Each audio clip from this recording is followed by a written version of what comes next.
Thank you for waiting. I finished checking your adventurer handbook. Here are your commission rewards. We have no other urgent commissions on the books at present. Thank you for all your hard work lately. Perhaps you two could consider taking a vacation. Amazing! Paimon never thought we'd end up having downtime in Krai. Things were pretty hectic when we first got here. Everywhere you looked, it was either the Wild Hunt causing chaos or the Fatui stirring up trouble. It felt like this whole region was one giant slime in a barrel, ready to go boom at any moment. Sure have. Things were looking pretty dicey, but in the end, we managed to turn it around. Whoa! Paimon just got deja vu! Oh, that's right. It's because we've done this like a million times now. Ah, yes. Are you two aware that the Moon Prayer Night is soon to take place? Oh, yeah! Lauma told us that was coming up soon. Wait, why do you mention it, though? Do people in Nasha Town celebrate it, too? Paimon thought it was just for Moon Goddess worshippers. You're partially right. Most people in Nasha Town just see the festival as an opportunity to do business.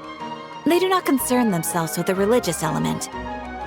The festival was first celebrated by the Frostmoon Scions. On this day, they would wear moon prayer blossoms and celebrate the birth of the moon goddess through song and dance. They would also prepare food and handicrafts and give them as gifts to others. Over time, it became Krai's most lively festival. Whew! Sounds like fun! Great! Well, in the meantime, since Catherine doesn't have any commissions for us, let's focus on some personal business instead. When we first got here, you mentioned that this was where your spaceship landed? We didn't get to follow up on it at the time, because we got wrapped up in that whole rare situation, but now we can finally start investigating it properly. Well, there's a saying Paimon's heard around these parts, which goes, if you lift up a rock, you'll find something you weren't looking for. By that logic, you'll never find what you're looking for while you're searching, but the moment you stop looking, it'll jump right out at you. Could be worth a try though, right? Anyway, Paimon suggests we focus on other stuff we want to do for now, and just keep an ear out for spaceship-related intel as we go.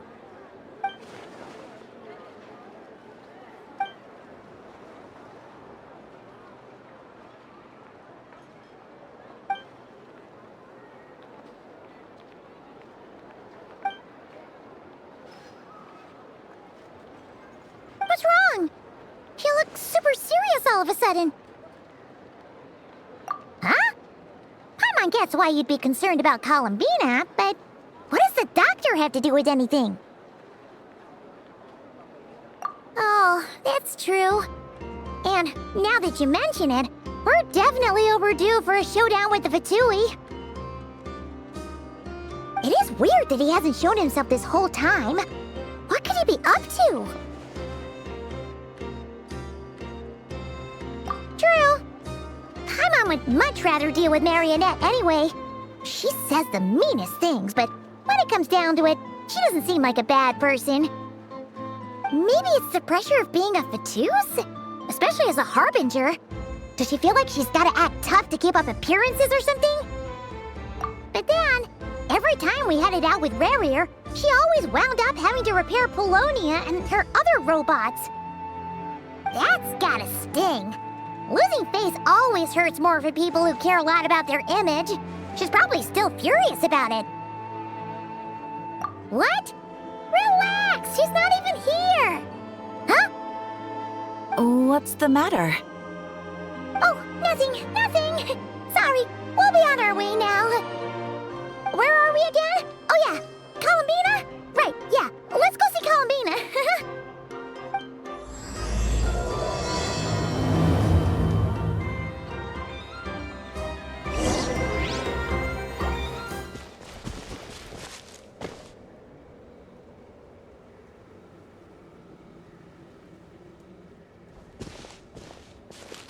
She's sitting up! Is me sitting here a rare sight?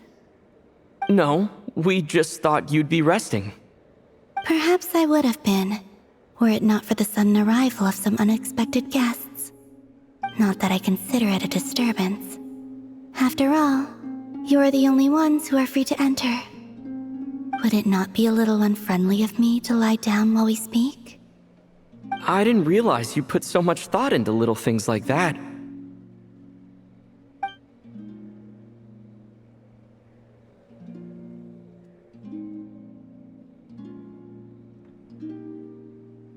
Only sometimes. There have been moments lately where I think about you and your companions. They are warm, mysterious, and cozy memories. Very few of my past memories are anything like that. They say that travelers return home bearing bags full of souvenirs. But my luggage was empty, and I believed it would stay that way. Return home? So, you're still planning on returning to the moon? Yes. This planet continues to reject me, reminding me that I do not belong here. If I remain into that, there will come a day that I disintegrate. And I don't mean reduced to dust, or turned into food for the flowers. I mean, I will cease to exist entirely. Alright then. Well, we're sure gonna miss you. But it sounds like we'll have to say goodbye. How do you intend to return? The moon prayer night is soon to arrive. On that day, the moon will be closest to Teyvat. The Kuuvahki in this land will reach its peak at that time. I merely need to grasp the tide, and with relatively little effort. Oh, Paimon gets it! It'll work like a slingshot! You make it sound like she's gonna get blasted up to the moon. If I did that, I suspect I would crash into the false sky. I will be using a much gentler approach, but I do like the analogy. It's fun. You see? She gets Paimon's sense of humor. In the blink of an eye, the time has come to part ways. It does feel that way, doesn't it? Time seems to fly fastest when you are enjoying it. I have always thought of myself as a wanderer on this earth, and it has never expressed any desire to keep me here. Yet, just as I plan to depart, it tugs at my arm. Is this a gesture of affection? Or is the world mocking me? Oh. Were you hoping I can answer that? Yes. You are a traveler, so you must have a lot of experience in this area. Then, what I would say is, enjoy the moment. That's right! Don't overthink it! Happiness is happiness and joy is joy! The point is to enjoy it, not analyze it! I see. Then what I would say is, even though I am very tired right now, I am still happy. I can't tell from the tone of your voice. Oh, really? You don't think I sound happy? I'm just kidding. I could tell you were in a good mood today from the moment we saw you. Ah, a joke. Albeit not a funny one. Anyway, I assume you're here about you-know-what. Give me your hand. Actually, it's not that. There's something else we wanted to discuss with you. Oh. Then, do you still want to give me your hand? Or not? Sure.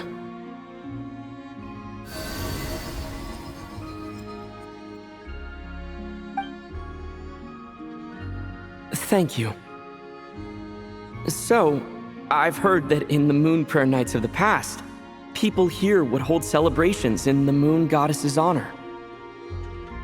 Since you helped so much in our fight against the Rehir of Solnari, I think you deserve a farewell party before you return home. I haven't asked everyone else for their opinions on this yet, but I'd like to invite you to join the upcoming moon prayer night. I've never joined a moon prayer night before. I'm not sure what I would even do. Oh, don't worry about that. We take care of everything. All you need to do is show up. Of course, there's no need to force it if you're not feeling strong enough. It's just, this kind of felt like a golden opportunity. But they call me Kutar, and the Fatui have an arrest warrant out for me. I shouldn't appear in public right now.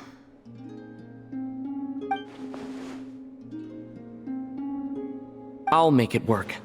You have my word. Yeah, we got your back. Well, he does. Paimon's actually not too sure what he's planning. All right, if you're sure. I will not refuse your invitation. I suppose it wouldn't hurt to pack a few more sights from this world into my suitcase before finally learning what my homeland looks like. Oh, if you see Lauma, please tell her that my answer to the question she asked me is neither yes nor no. Rather, it is, there is no need. That was kind of cryptic, but sure. Guess it's between the two of you. We'll pass along the message. Bye for now.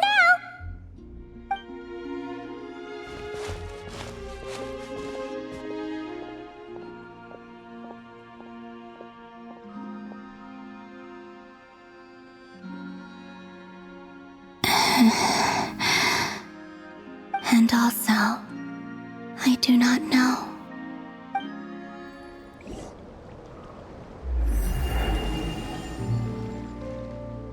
Since she's agreed to join the festival, let's go see who else wants to take part. Lauma's gotta be the person most familiar with the Moon Prayer Night. We should start with her.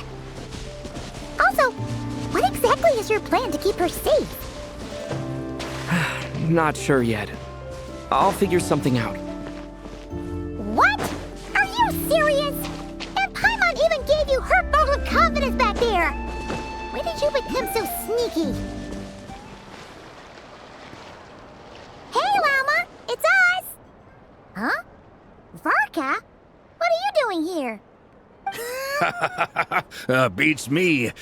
I had a bit too much to drink last night, and when I woke up, I was on Hiisi Island. Mr. Varka is helping to oversee Nasha Town's preparations for Moon Prayer Night. He is here to go over some details regarding the decorations and custom cloth designs. Right, yeah, that too. What do you mean, that too? Yes, celebrating this festival is a long-held tradition here in Krai. On this day, the crescent moon at the top branches of the verdant crest turns into a full moon, and the moon prayer blossoms bloom with a special radiance. Our people take these to be blessed omens. It's an especially welcome event coming off the back of all that nasty business with Rare. Everyone got put through the ringer recently, and now they're looking to turn their fortunes around. The big shots in town all agree that a big, lively celebration is just what we need to rebuild people's faith in this place. No wonder Catherine said that people weren't so bothered about the religious element. That's right. It's become more of a local custom by this point. The celebrations have little to do with whether the religious stories behind this event are true or not. Even the Frostmoon Scions are eagerly awaiting the coming of Moon Prayer Night, despite now knowing that their past beliefs were founded on a falsehood. That's fair. It's a bit like the Lantern Ride in Liyue. It's a chance for people to enjoy themselves, not debate the existence of the Adepti. Oh, one other thing! We just went to see Columbina. We went ahead and invited her to take part in the festival this time. Hope it's okay. Wait, so... you mean she agreed to it? Huh. That's quite a surprise. Then, I suppose that she intends to return to the moon on that day. Oh, yeah! It's kind of a complicated process, but basically, it's like a slingshot. I understand. In truth, I had a feeling that she might make such a decision. Well, if Kuthar has decided to participate in the festival, we should prepare accordingly. Yeah, exactly. She was saying how it could be risky for her to show her face in public. We were wondering if there was any way we could hide her. Unfortunately, the people who carved the statues did an excellent job of capturing her likeness. It will be very challenging to hide a goddess whose face everyone is so familiar with. Darn! We may have bitten off more than we can chew here. Nah, don't sweat the small stuff. We can handle that. Huh? Are you saying you have a plan? Not as such, no, but the most important thing with a festival is to keep the mood light and your spirits up. You can't go preparing for a festival with those long faces. You'll never convince anyone to enjoy themselves. The Mondstatter spirit is strong with this one. As it happens, I agree with Mr. Varka. Let's start by making our appreciation for Kuthar the beating heart of the festive atmosphere. And who knows? Once we get the ball rolling, perhaps everything will just fall into place. Hey! Did you catch that? Lauma said the thing! Or close enough, at least.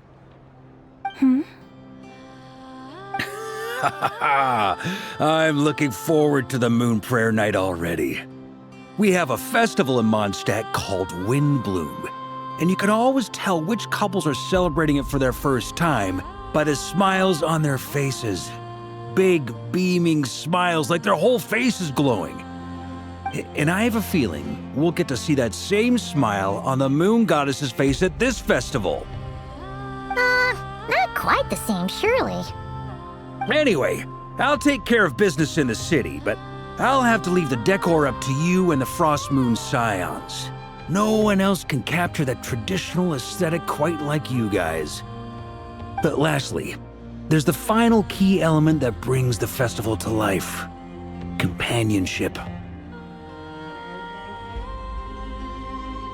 Before you leave, let me show you something that we've been preparing. Mr. Varka had asked to see it already, so you may as well tag along. Also, I have some further questions about Kuthar's decision.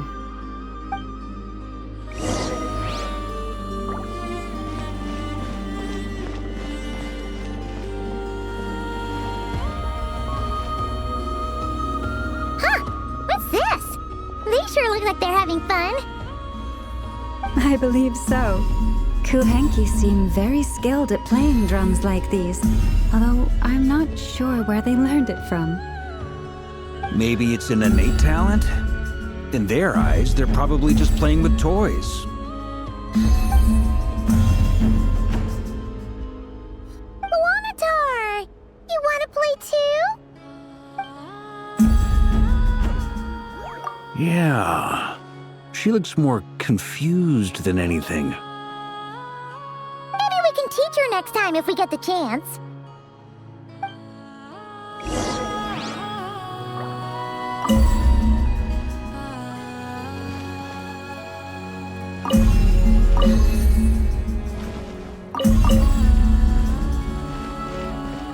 What are these floaty things? Moon veils. We hang them from buildings in the city during the festival. When you look at the sky through them, it creates a lovely misty effect.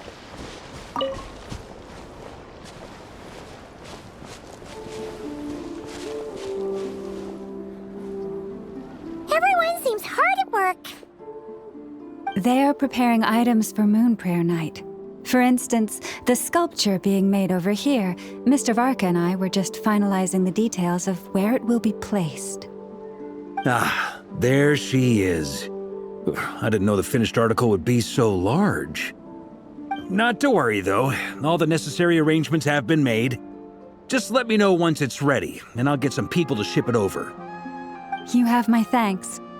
And over here, we are preparing a very traditional confection.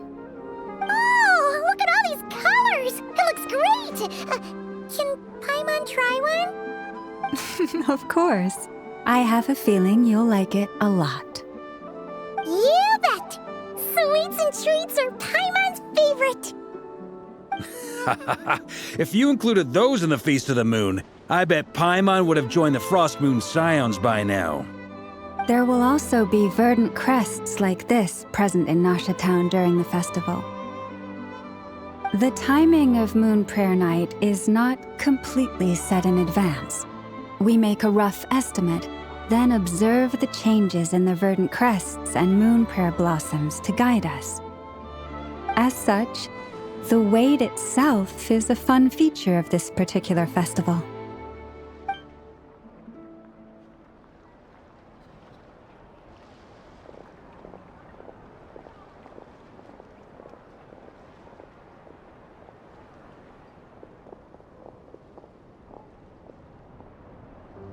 Let's talk here. To tell the truth, I am very surprised to hear that Kutar is willing to participate in the festival. I once asked her if she'd be willing to stay with the Frostmoon Scions. I could introduce her to everyone, and we could be a family to one another. She did not answer, but she has not appeared here since. I took this to mean her answer was no. But if that were the case, she would not have accepted this invitation. Ah, I see. Maybe she is right. Maybe the Frostmoon Scions of today no longer need a moon goddess. But my wish was not for her to come here and be worshipped as a deity. I simply wanted to offer her a place to stay. I'm sure she believes that showing herself here might invite Fatui intervention, and as such, she does not wish to cause us trouble. But what really pains me about all this is that this is her birthplace. She ought to belong here, yet no one has been able to grant her shelter. I think I'm qualified to weigh in here. When someone's about to depart on a long trip, what they need is blessings, not burdens. We should wish her the best, not make the journey harder than it already is. Anyway, she's agreed to attend, hasn't she?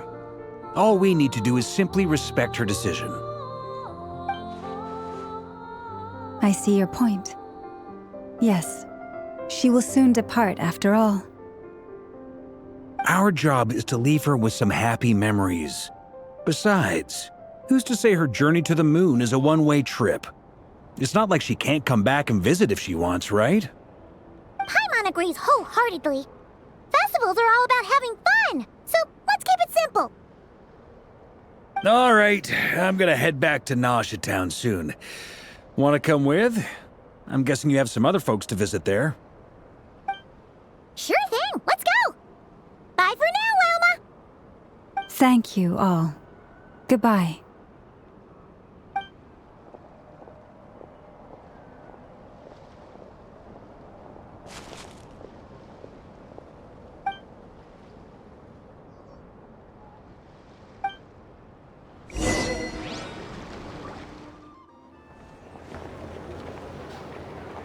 Huh?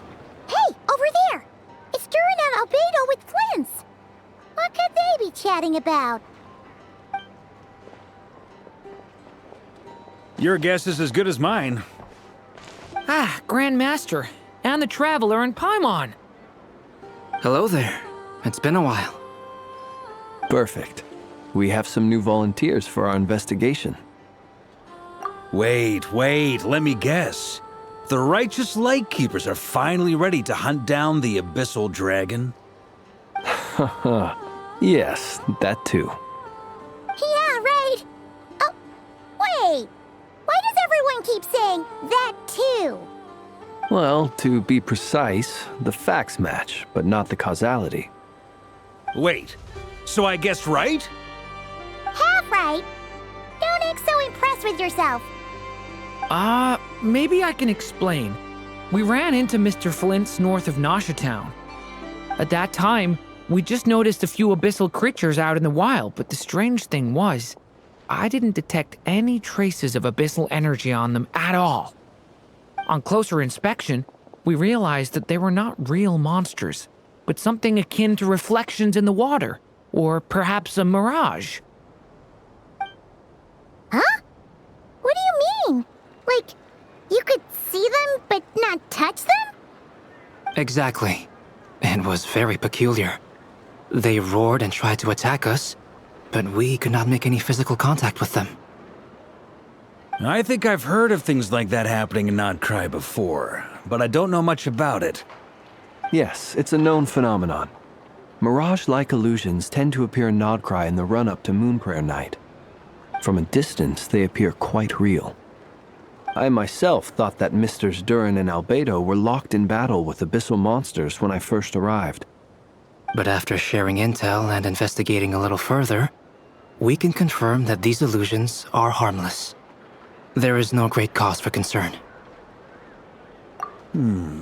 All the Mirage stories I've heard are either animals, rocks, or small houses. Abyssal monsters, though? That's a first. It's a first for me, too. So I'm planning to look into it further just to be on the safe side. I intend to inspect a few more locations. What about you two? Any plans? Alice contacted me a few days ago. She'd like me and Durin to assist her with an experiment. But we lost contact shortly after receiving the message. I'm sure that comes as no surprise to anyone familiar with her. We don't know when the wind will blow, yet when the wind blows, we will know. That, in a nutshell, describes how Alice operates. Yeah, that tracks. Okay. Well, I suggest we investigate this Mirage business in the meantime. It's piqued my curiosity, and I'm pretty sure I know someone who will already be 10 steps ahead of us. Well said. Right?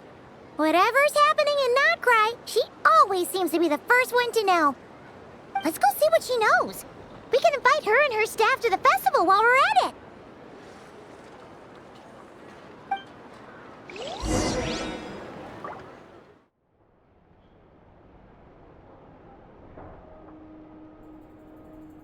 You're right, I have noticed. There's certainly something a little fishy about this situation. Only a little, though. Records indicate that this phenomenon can occur in the days before and following Moonprayer Night. That said, it has always been a rare sight in the past. The odds of encountering these phantoms are similar to looking up in the night sky, happening to see a shooting star, and managing to make a wish before it disappears. But this time, either everyone's getting lucky, or they're appearing far more frequently than usual. Yehoda's out gathering intel as we speak. In the meantime, let me check off some points of interest. First, the Abyss. The ones we saw seem to be abyssal monsters. Indeed. But we have identified one location where many more of them have made an appearance. And not just monsters, but human phantoms too. Given the scale and nature of the phantoms, it's almost as if someone's last memories are coming to life. Or perhaps the memories of multiple people. Oh. So you mean the phantom monsters are hunting down the phantom humans? Exactly. The phantoms can interact with each other, but we have no means of intervening. In addition, some of the human phantoms would seem to be from the very distant past. This is clear both from the clothing they wear and the stories they tell. They claim to be from Hyperborea, a name which I've heard from Lauma before. If this is true, it means they must be from 6,000 years ago. Did Paimon hear that right? 6,000 years? It sounds like this merits further exploration. That'd be a big help. I'll leave it with you, Albedo. My knowledge of ancient history is non-existent. I used to doze off every time the pre-Knights of Favonius era came up in class. It's quite a miracle that you were able to understand these phantoms' speech, given how long ago they lived. I suppose you're right. But I'll leave the archaeologists to ruminate over that conundrum. As an intelligence broker, my sole interest is in the value of the information I gather. Which, in this case, hopefully means earning myself some good favor with our dear Lady Moonchanter. So calculating. Whew, this intel broker logic always catches Paimon by surprise. Sounds to me like we could split the work up. I think the Abyssal phenomenon is best left to Albedo, Flins, and me. Agreed. It coincides with my duty as a lightkeeper. For my part, I'd like to understand the Abyss better. Even a little knowledge would go a long way. This is certainly a rare opportunity to study the Abyss. But even rarer, perhaps, is the chance to make contact with the Ancients. The Curatorium will take the lead on investigating the Hyperboreans. We put in the work to learn what we know so far. It seems only fair that we get some quantity of exclusive intel. That just leaves our trusty team of 2 unassigned.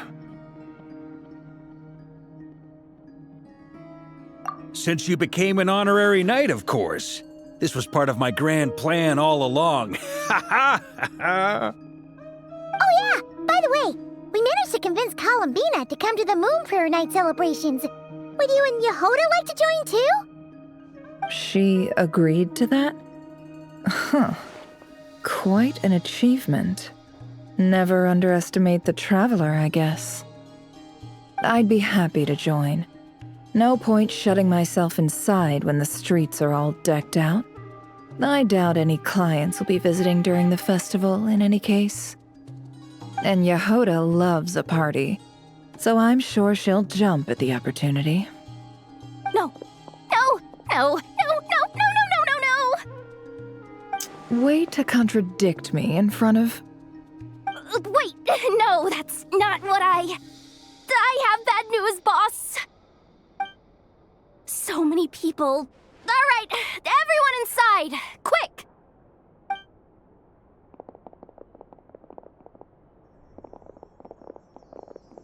This is gonna sound crazy, but hear me out. I saw one of those phantoms at Star Sand Shoal, and it was some sort of flying ship. Like a spaceship? That's gotta be the one you came to Tibet in. You said you saw the same thing through the moon marrow, right? Huh? You already know about it? Ugh, I thought I was gonna blow people's minds. Turns out I'm the last to find out. Wait, back up. You came here in a spaceship? Now my mind is blown! What's it like on the inside? Was it like flying through space? I want to know everything! Yep, exactly. Huge discovery. You're the best, second best intel broker in the world. After your boss, of course. Wow. Really? Well, I don't know if I'm all that, but... I guess that decides where we're heading next. Come on, don't look at me like that. I know the spaceship doesn't have anything to do with me, but you don't want to leave me as the only one twiddling my thumbs, do you? Please? Fair enough. You can tag along. In that case, let's meet back here to discuss our findings once we're done. I wish everyone a productive investigation. You too.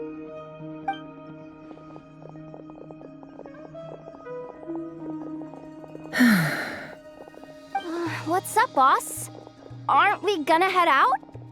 Tell me, Yehoda, when did the Curatorium start giving out intel for free?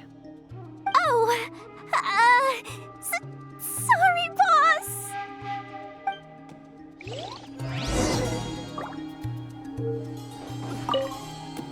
We can't unshare information any more than water spilled on sand can be put back in the bucket.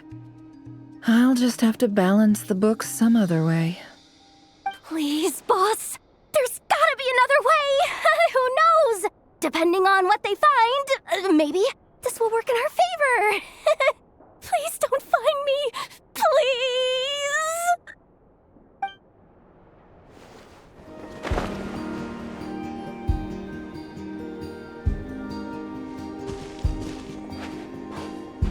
Well, what do you know? Yehoda was right on the money. This phantom really is your spaceship. But that's so weird. Why would it show up here? Is it some kind of projection? Or a ghost? Like, maybe it no longer exists, but somehow it left an afterimage? Ah, you're already here. Miss Lauma, what a surprise. I thought you were busy with festival preparations. I was, until one of our people informed me that a strange sight had appeared at Starsand Shoal. No one's ever seen something quite like this before. I thought I should see it for myself. Same here. Oh, so we heard that these things appear around the festival period. Any idea why that is? Unfortunately not. We have very limited information about them, since they can't be interacted with. And no human phantoms have ever made an appearance before now. The most we've been able to deduce is that these sightings appear to be connected to the increase in Kuuvahki energy around this time. Yeah, seems like that's all we can do. This is all so confusing. Allow me to lend you a hand.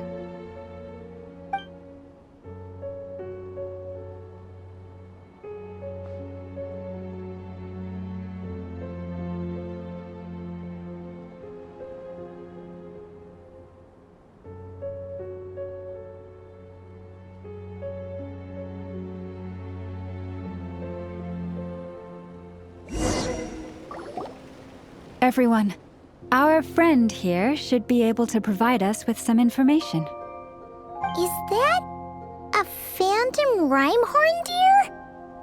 I've heard about how the Frostmoon scions live in harmony with the animals and can even communicate with them. That's coming in handy now, for sure. Okay. Yes, I understand. Then how about this?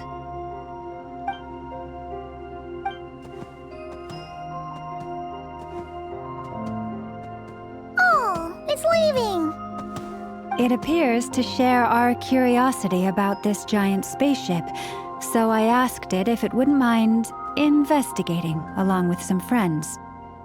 In return, I told it about some nearby spots where the wild fruit grows abundantly. We may live in a different era from these phantoms, but I trust that the terrain, climate, and ecology here are more resistant to the effects of time than some things are. Let's give them a moment and hope for the best.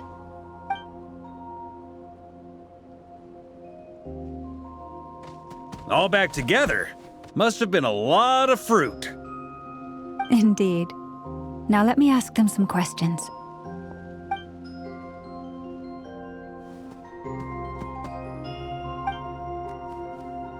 It did find a lot of wild fruit, enough for them to feast for a long while. This puffin circled in the air several times, but didn't spot anything out of the ordinary. Certainly nothing to do with the spaceship. Huh. Well, it definitely makes sense to get a bird's eye view. Indeed. Other than that, I was also thinking that the world these phantoms see is also different from ours. Oh, I get what you mean. The wild fruit exist in both times and spaces, but there might also be things that only exist in that space-time, which we can't see. Good point. Great thinking, Lauma. Blunthorn rhinos can use Kuuvahki to shift great rocks, but this one says it couldn't get that ship to budge by even an inch. The sniffer mole tried too, but despite being a skilled digger, it could not get through. They say that the spaceship looks robust and undamaged. It seems completely impervious to any and all attacks. Whatever lies within is well defended from harm. So, just like us humans, There was nothing they could do about this spaceship either. Yes. Still, they deserve our thanks. We are grateful for all your efforts, dear friends. Now go, and enjoy your feast. I've noticed some other human phantoms gathered nearby. Come on, let's go talk to them.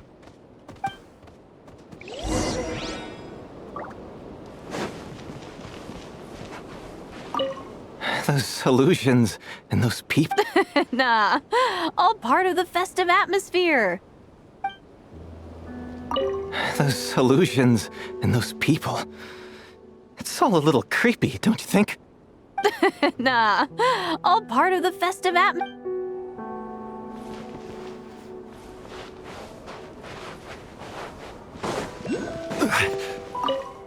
Have you ever seen anything like this? Nope. Never seen or heard anything this weird.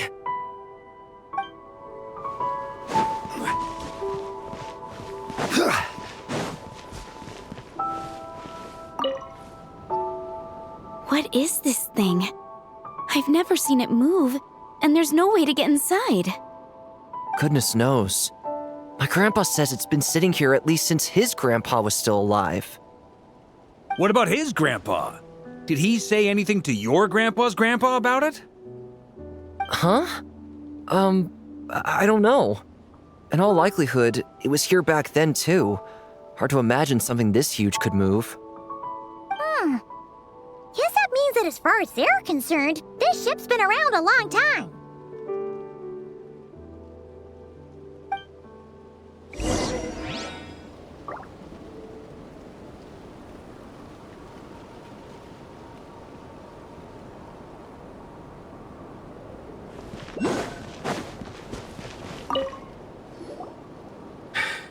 Come on, brothers. If we can get even a small chunk off of this thing, it's gotta be worth a fortune. Today is the day we strike it rich. Huh? You mean Paimon? Yes, brother, I shall join you. Let's make our fortune. We should go with them. What the? This thing is crazy tough. I can't even scratch it. What's it made of? Sorry, brother. Looks like we'll have to seek our fortunes elsewhere. Enjoying yourself? I was just seeing if I could influence this phantom's perception by playing. But nope, no dice. I'm sure we're all starting to build up an idea of what's going on here now that we've spoken to some of the people. These phantoms are reenacting real historical events in Nodkrai. It's almost like we're in some kind of interactive stage play. We can talk to the actors, but the plot is fixed, and we can't influence it. It makes sense. History is set in stone. The objective facts of the past cannot be changed. Paimon totally thought you were just goofing around earlier. But actually, you were doing some serious investigating. Of course I was.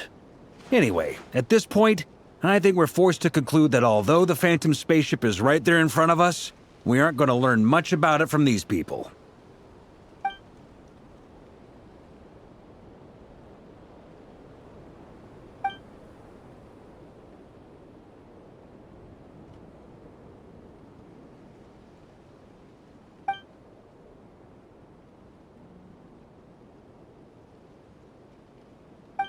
Don't be discouraged.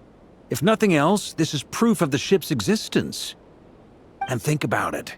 So many people tried to hack their way inside, but no one could get the door open. It's made of very tough material. To me, that says that we'll either find the ship itself or the story behind it. It's just a matter of time. Huh. Every now and then, when Varka gets serious, he actually does seem like Grandmaster material for once. I wonder how the others are doing. Let's head back for now. Sounds good. Also, drinks are on me if Team Knights of Favonius is the first to finish. Wait, we have a team name now? Am I in Team Knights of Favonius as well? You're very welcome to join. We've even got a cathedral ready for you. Isn't that technically blasphemy? You wouldn't dare make a joke like that if Barbados was in earshot. Nah, I'm sure Barbados doesn't mind a little harmless blasphemy once in a while.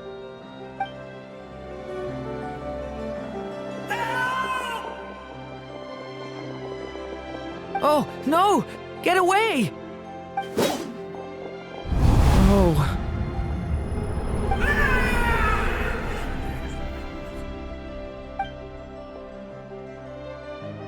I know it's hard to stomach, Mr. Durin. But as I'm sure you've noticed, there is nothing we can do to intervene in that which unfolds before us. But we have to at least try. And try you have. But are you aware of how many unsuccessful attempts you've made now? I wasn't keeping count. I'm afraid this is the 39th failure so far. Or the 5th if we're only counting this particular victim. There are no indications that these phantoms may be altered in any way. You seem to have calmed down a little. I'll make us a fire. You should rest and have some water. Feeling any better now, Mr. Durin? May I ask a few questions? Be my guest. What exactly are we witnessing here? What happened to those people? My guess would be that we are seeing Nocturne during the Conrian Cataclysm. Would that be accurate? Conria.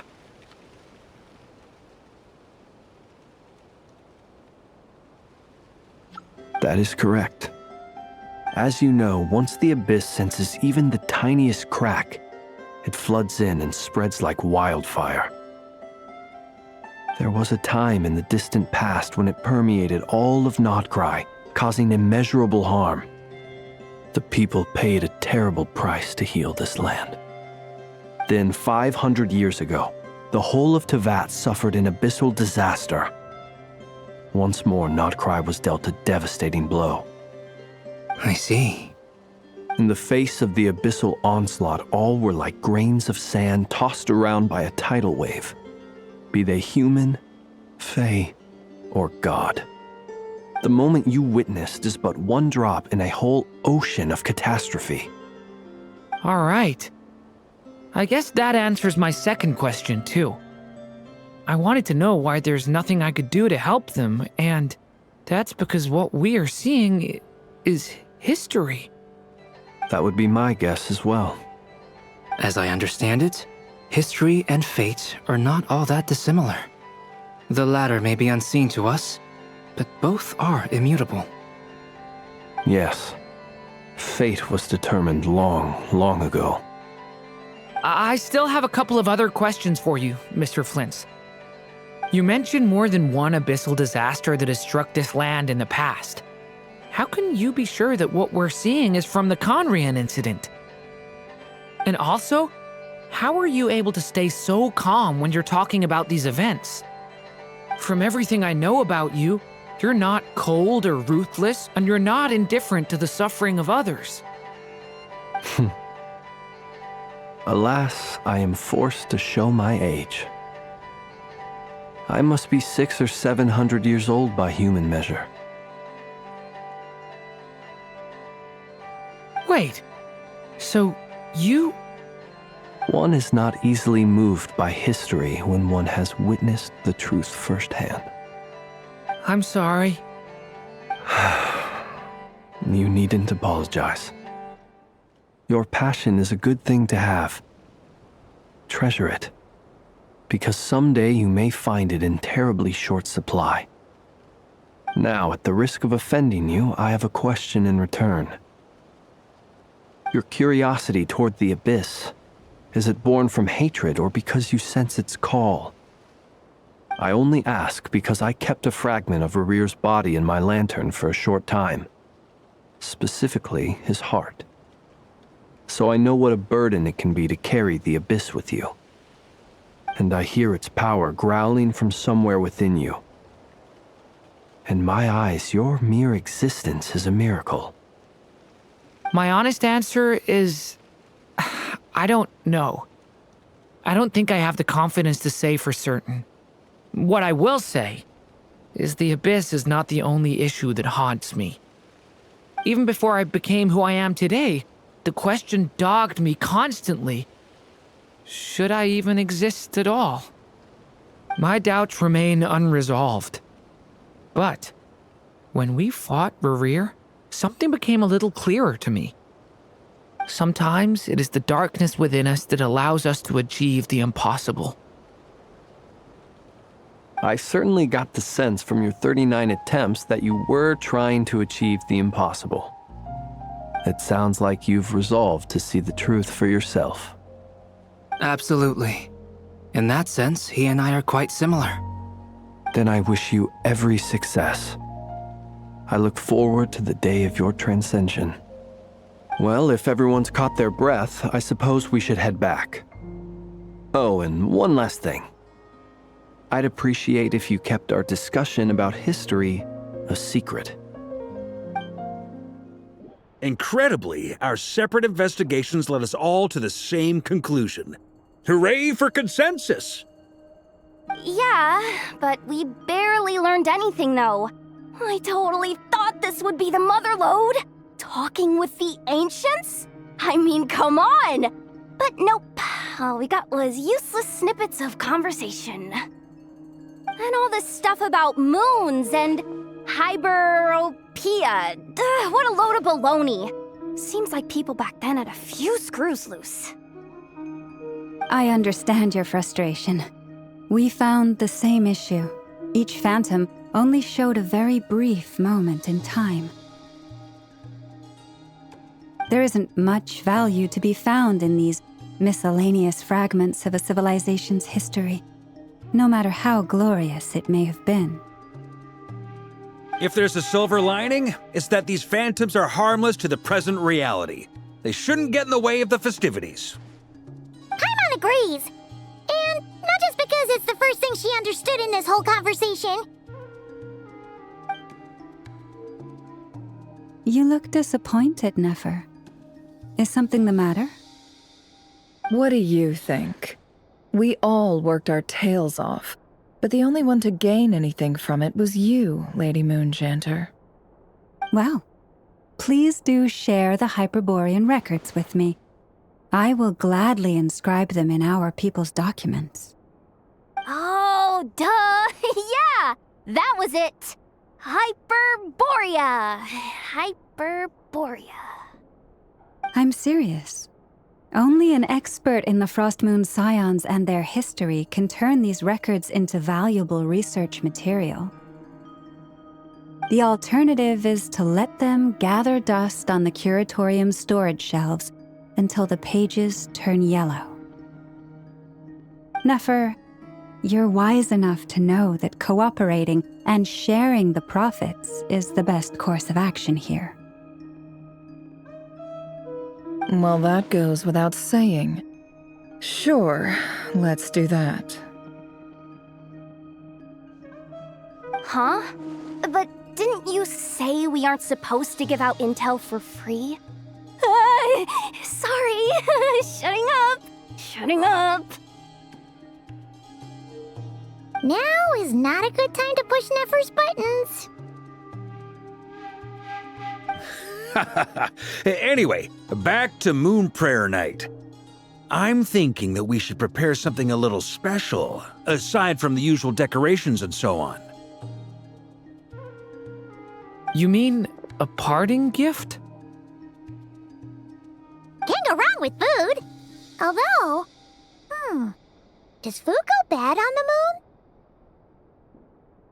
Perhaps a lantern would be a better choice. It might be dark up there. It could prove difficult to light a lantern on the moon. Magical stones might serve that purpose better. What about a clockwork mecha model from Fontaine? I've got a whole bunch at home. I use them for fighting practice in my free time. None of these sound like things she would be even remotely interested in. But we don't interact with her enough to know what she likes. Yeah. It would really save us the guesswork if someone could find out what she's into. Wait, what the? Traveler? They're all looking at you. Great! Haha, problem solved. Now, I need to stop by Dory's. Gonna need her help sourcing a bunch of stuff for the festival. Then let's leave it there for now. We all have our own business to attend to. Traveler, if you find out what Kutar likes, let us know right away.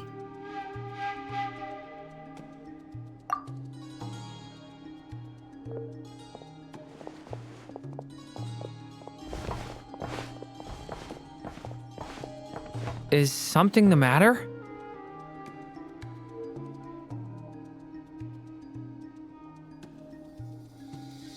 I'm fine. It's just... I'm still feeling a little rattled after witnessing the horrors of the Abyss. But it's okay. This is something I have to work through. I'll be all right. Thanks for your concern.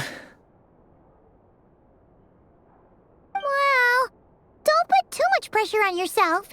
If you ever feel like something's wrong, physically or mentally, we're here to talk. Come on.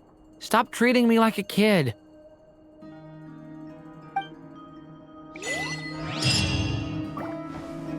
Which is why we need a lantern guaranteed to work on the moon. Yes, I have a few ideas, but the lantern itself is the easy part. The real issue is how little we know about the lunar environment. Wait, you two are serious about this? Let's just say I'm intrigued by these shining magical stones that Mr. Albedo has mentioned.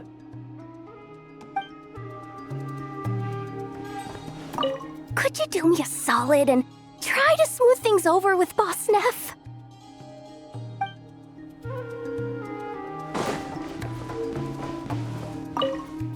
You should get going.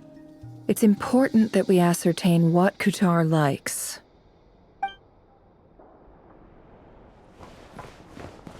Miss Lauma, would you accompany me into town? I think it'd be best if you saw the Frostmoon Scion's decorations for yourself. Very well. Let's go.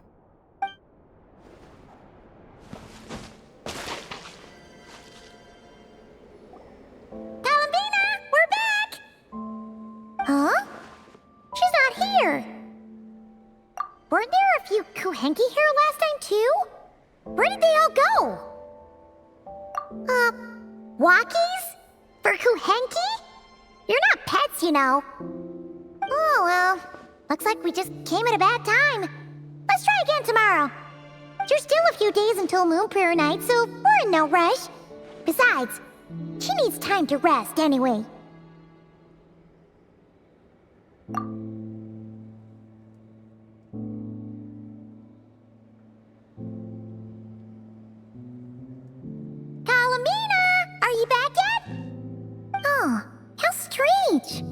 Looks like she still isn't here. Right? It's not like her to spend so much time outside, especially since she's worried about attracting unwanted attention. What about Luonatar? Luonatar, you there? Hey! Do you know where Columbina went? Sorry, didn't understand. But if you know where she is, could you take us to her? Yeah, that's even stranger. What about him?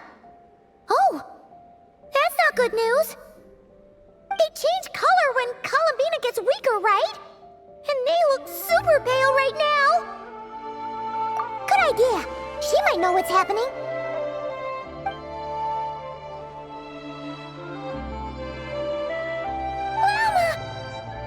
Ah, it's you. How is Kutar? Is she okay?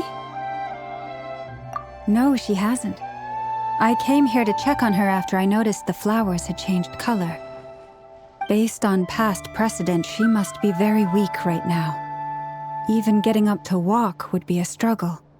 It seems unlikely that she wandered off outside. Not to mention that she doesn't do that at the best of times either. So yeah, this is super weird. No. Very few people are in the know about Kutar's whereabouts. And if anyone suspicious had visited, they'd have left some sort of evidence. Come on, let's go to Nasha Town. If anyone has seen her, someone there will know about it. It's not Krai's information hub after all. Makes sense. Let's go!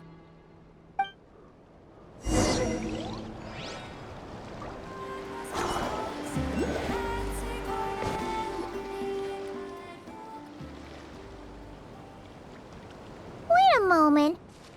Is it just Paimon, or is this stall kind of suspicious? It's never been here before, right? No, I don't recognize it.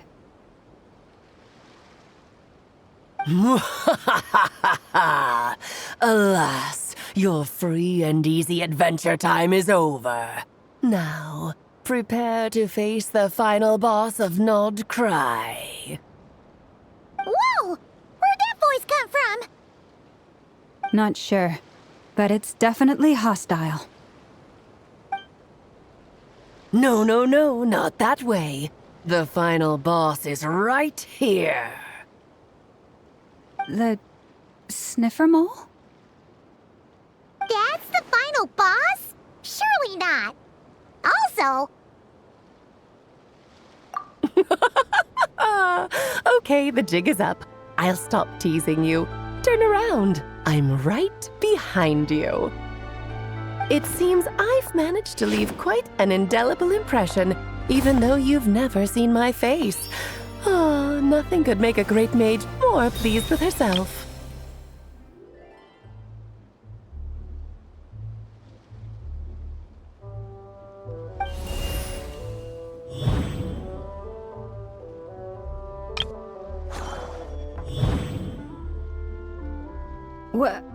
What is going on?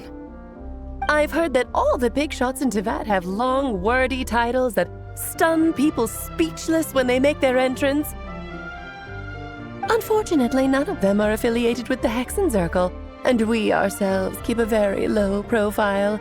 The notorious name-dropping doesn't quite work for us. Still, I, for one, think I'm really quite amazing. So that didn't stop me from coming up with a title anyway. Alice? It's really you this time? Not a lantern or a Dodoko, but Alice in the flesh? Oh, that's right. So, what do you think? How does it feel to finally meet me? You look like... Oh, that's the first thing you thought. A little surprising, but that actually makes me very happy. Because that means that when Klee grows up, she'll be just as stunningly beautiful as her mother. So she's a friend of yours? Kind of. This is actually the first time we've seen her in person. I see. Madam Mage, that was, quite a powerful entrance. I certainly won't be forgetting it anytime soon. It's okay, Lauma, don't force it. Paimon will do the honors. This is Alice from the Hexen Circle. She's a friend of ours. And of Varka's, too. That's right. She's a good person, just kinda... unpredictable. Well, what is the human heart if not unpredictable? If we could not do as we please, how would we differ from machines? I am Lauma, Moon Chanter of the Frostmoon Scions. It is a pleasure to meet you. Oh, I know. Before you got here, I spent a good, 15 minutes getting up to speed on Nod Krai's present situation. In other words, I've read the whole in the last episode part, so we can skip the pleasantries. Fair enough. Well, Miss Alice, I can already tell that you have quite a unique personality. He'll get used to it. Paimon sure is. So anyway, What are you doing in Krai, Alice? Oh, I thought I told you already. This time, I'm the final boss. And what a formidable foe I shall be. Powerful, confident, decisive, and good luck finding my weak spot. You will never succeed. Oh, drat!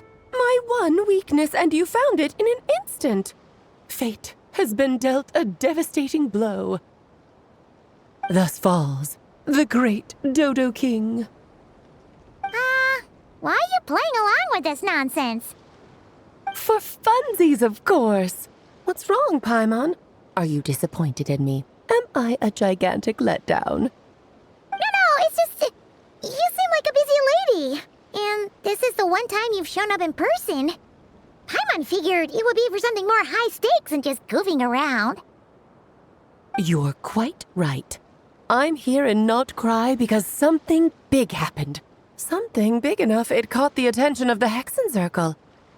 It concerns the 3 moons, Tevat's borders, and of course, the moon goddess you are currently searching for.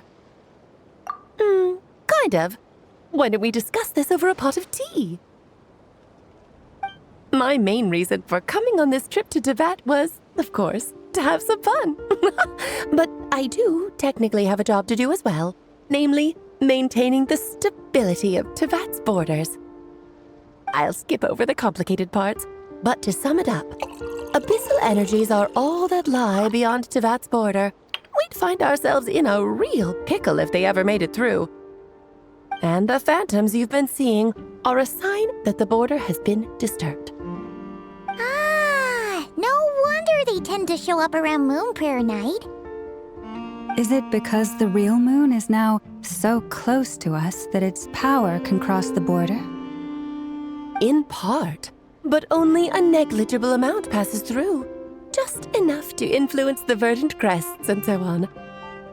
And as you've noticed, there has been an unprecedented number of phantoms appearing this year. The influence of the moon beyond the border cannot explain this. No, there is another far greater factor at play. The trilunar syzygy. A trilunar syzygy? Eons ago, before the heavenly principles came to Tevat, it was the then 3 moon goddesses who controlled the laws of this world. Oh, that's exactly it! The 3 goddesses split these powers amongst themselves, promising never to consolidate them into one singular body. This was meant to keep the world stable. But, fast-forwarding to the present, the eternal moon's marrow is with you, while the iridescent moon's marrow, which should never have appeared in this world, has been retrieved. Add that to the presence of a moon goddess in the flesh and... the power of all 3 moons is gathered here in Krai. There hasn't been an event like this since the War of Funerary Flame. And it's having a noticeable effect on Tevat's borders. Because I wish to give my darling daughter a peaceful, sunny environment to grow up in. Is that a good enough reason? Kinda sounds like you're dodging the question, but it does make sense. Well, that's one reason anyway, and the most important one. The others are a little complicated to explain. For instance, cleaning up after dearest Miss R. Albedo could tell you more about that if you're curious, but right now, I have a more important question to ask you. Why are you collecting the moon marrows? I see. Nicole told me about that legend once. Nicole? You mean Mage Anne? Oh, so you remember. Yes, of course. That was a story about fate, her area of expertise. But back to the story of our dear moon goddess. I'm afraid her intended method of returning to the moon is unlikely to work anymore. What does that mean? She may be missing, but she hasn't gone anywhere. She has disappeared.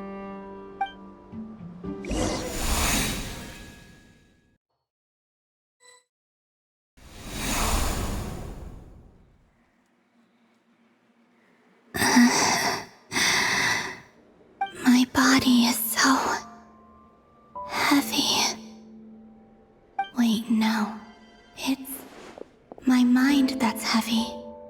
My arms and legs are as light as a feather. What's happening to me? I feel drowsy, like I've been asleep for too long. Is it daytime or nighttime? Is the moon out? I think I'll go for a walk.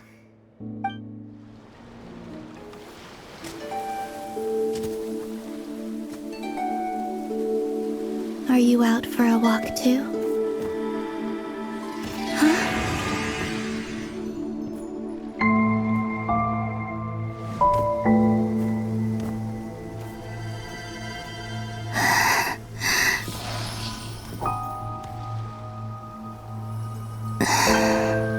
The day has come at last.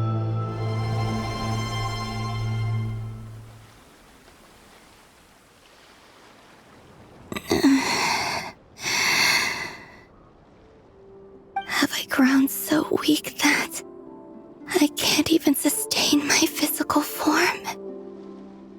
But Moon Prayer Night is nearly here. I was so close to returning home. Death is near. Is this how it ends for me? Will I return to the moon after I disappear? Or...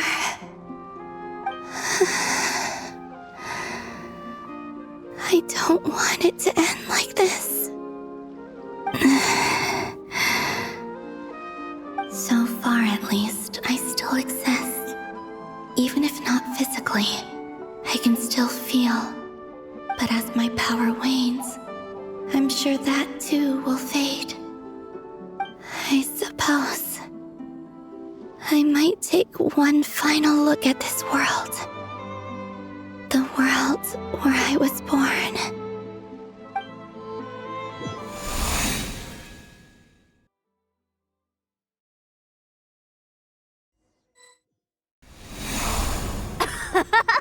Come on! Come on! Wait for me! The Frostmoon Enclave. How much it has changed since I was born. These decorations, they're so heavy. It's times like this when you kind of wish men could be priestesses and acolytes. How fascinating. I've never had the chance to be privy to people's private lives in this way. In the past, people would get so solemn and serious the moment I showed my face, like they were frozen stiff. Karina, Lametti, it's time to eat. Coming! I want to watch them a little longer.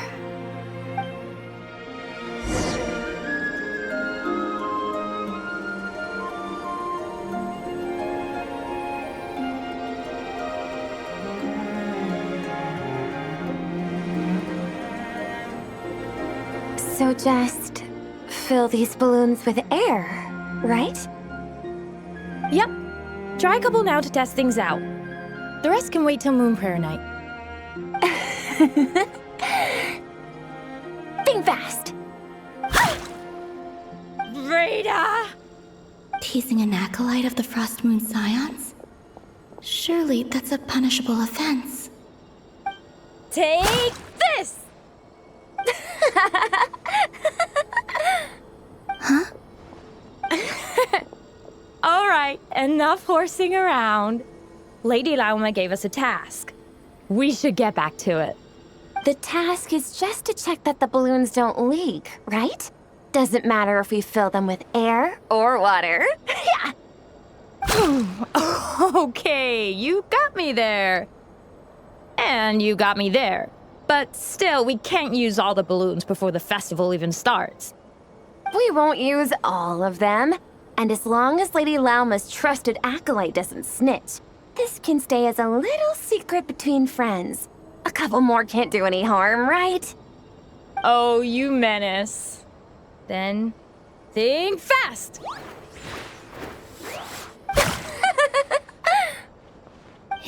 pumping a balloon full of water really so much fun?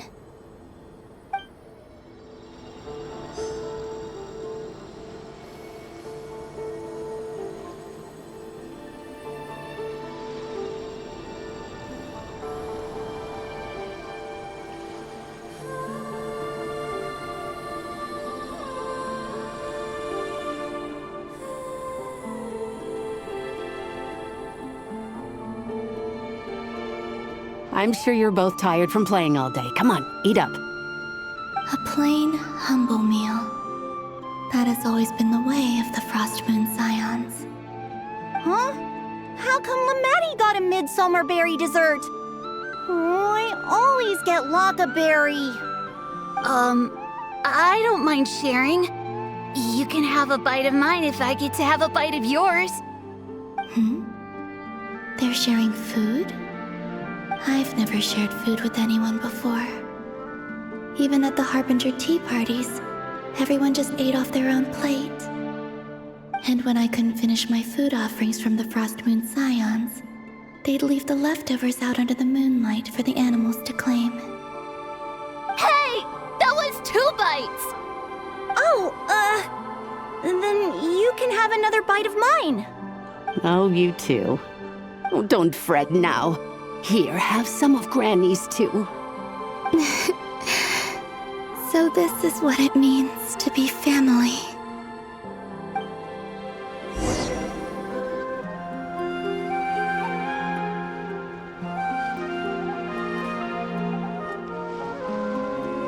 I'm seeing so much that I'd never usually get to see. They'd never act like this when I was around. It's nice, being able to just watch people in peace in these final moments. What a rare opportunity. I think I'll go take a look around Nasha Town, too. Maybe the Traveler will be there.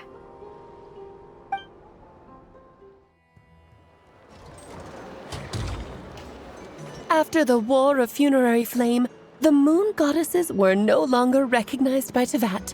They lost the whole foundation for their existence. That's why the Moon Goddess's strength is fading. She cannot withstand the world's rejection of her. To be more pedantic about it, the Moon Goddesses did something to offend the heavenly principles, and that's why they were ousted. Something of a recurring theme in Teyvat's history. Theoretically, speaking so candidly should put me in their crosshairs too, but they can't tell me what to do. I'll say whatever I want.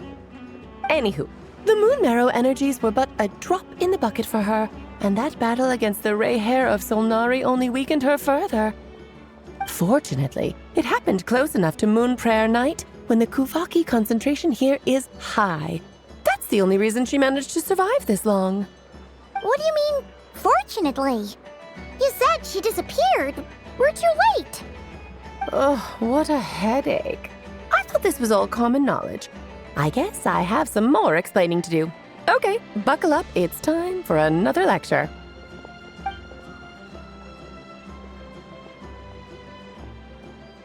Now, I said earlier that the Moon Goddesses lost the foundation for their existence. The reason for that has to do with the natural order. Basically, the rationale for their existence in Teyvat was lost. The same logic applies to the present Moon Goddess, too. Consider her existence so far. Her comrades in the Fatui called her Damselette. And she was worshipped as Kutar by the Frostmoon Scions. But these connections have now been severed, whether by her hand or yours. So, the rationale that once sustained her existence is now gone. Wait, we did that to her? Oh, well, strictly speaking, yes. But let's not start pointing fingers, shall we? I'll only end up as the big bad villain, and that's not the kind of final boss I want to be. Of course I do. I'm only the greatest mage in the whole entire world. Now, if you wish to find your Moon Goddess, there are 2 problems we need to solve. Firstly, we'll need to strengthen the connection between her and Teyvat, at least enough to sustain her until Moon Prayer Night. Strengthen her connection? But Does that mean I'll have to rally all the Frostmoon faithful behind this?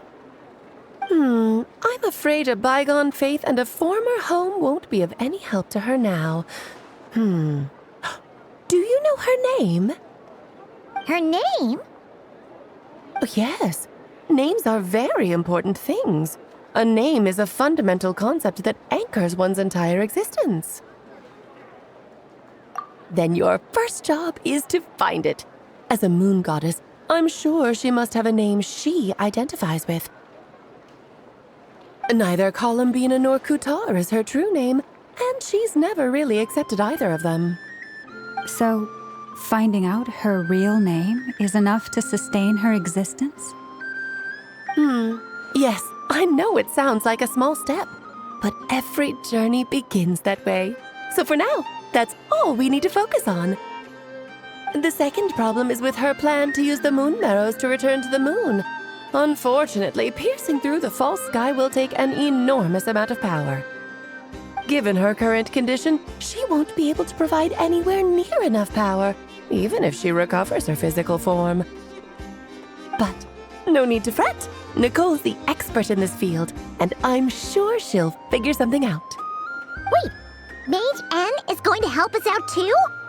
That means we've got 2 Hexencircle mages on the case.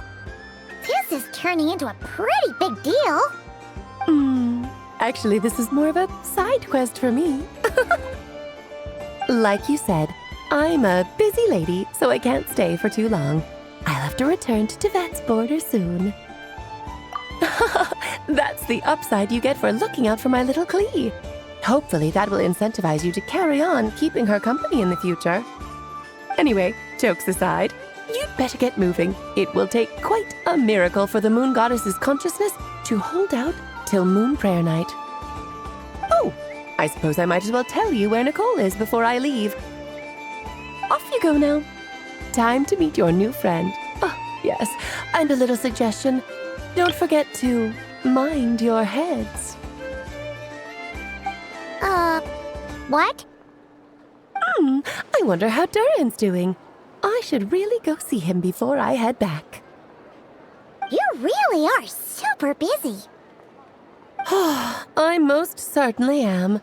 There's so many children I have to keep tabs on just in Mondstadt. Durin, Albedo, Venti, Varka. Klee didn't make the list, huh? Of course not. Klee is my pride and joy. I have no qualms about her, because she's the best child in the whole wide world. Yep. Klee's a little angel. I'm glad you agree. Well, all the best. See you when I see you.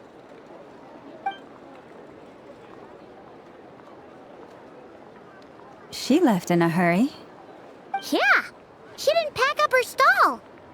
Should we handle it for her? I must say, I'm now very curious about her daughter. Klee, wasn't it? What's she like? That's a long story. Come on, we'll fill you in as we go.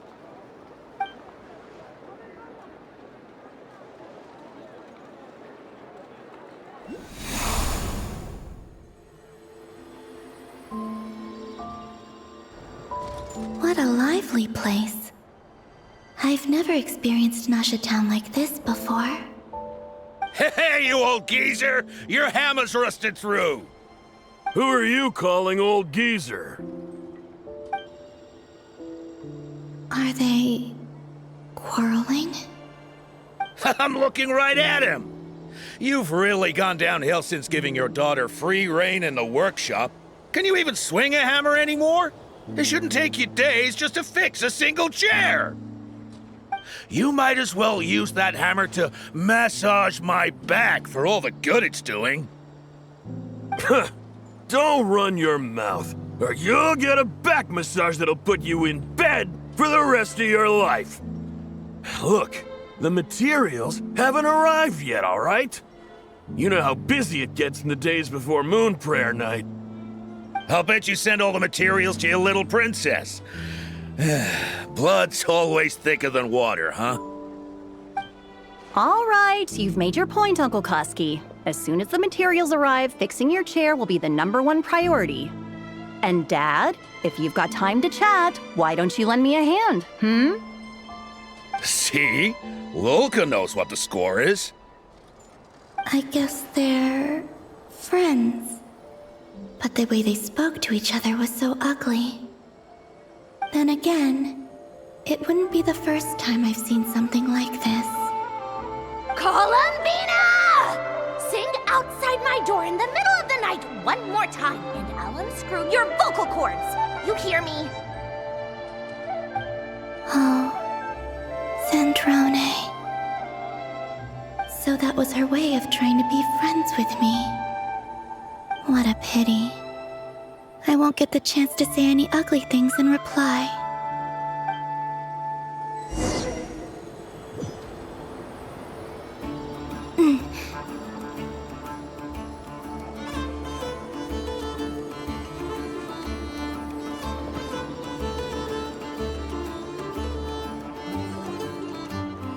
Hey, have you decided what to give her for Moon Prayer Night? I sure have. She's gonna get the surprise of her life when she's least expecting it. Then I'll whip out the ring and pop the question. The surprise of her life. What a fun turn of phrase. Cool, I get the picture. You can spare me the gushy details. Ooh, looks like we have a customer. Hello there, ma'am. Would you like some Moon Prayer Night candy? Huh? Is he talking to me? Can he see me? Here you go. Oh. Come back anytime. Right. Now, where were we? I don't know why, but I still held out hope.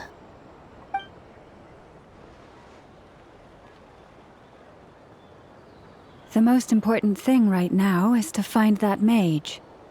This name thing seems super important too, but where do we even start looking? I'd better go pay the Fatui a visit.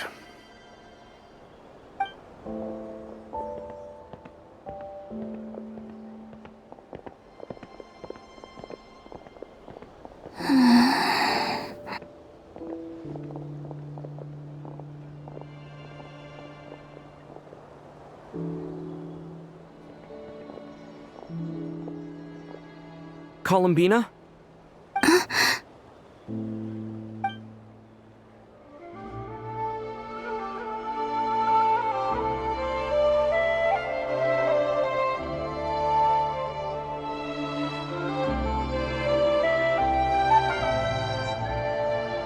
Traveler?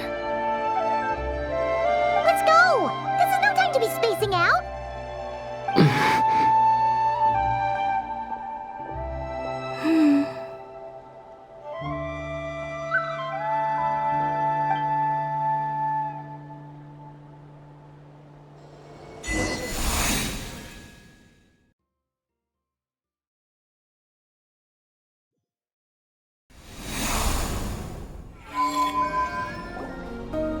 Where are they going?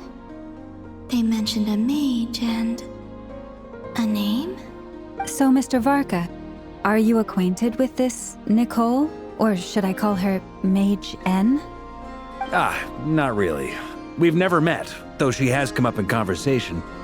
From what I've gathered, Alice kinda took Nicole under her wing. Taught her how to speak in a more ladylike fashion, that kind of thing. Huh. Hard to imagine Alice as an etiquette coach. Yeah, Alice is a larger-than-life personality, I'll give you that. But then again, that's why she's able to draw such an eclectic mix of people into her inner circle.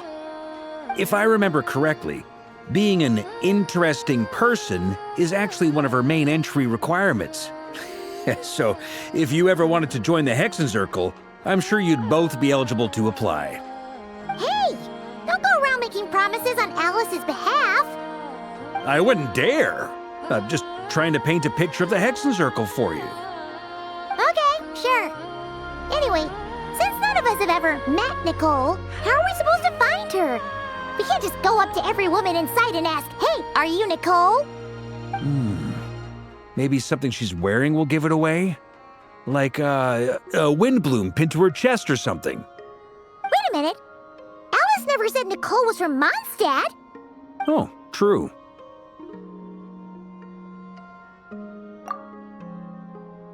That would be this young lady, then?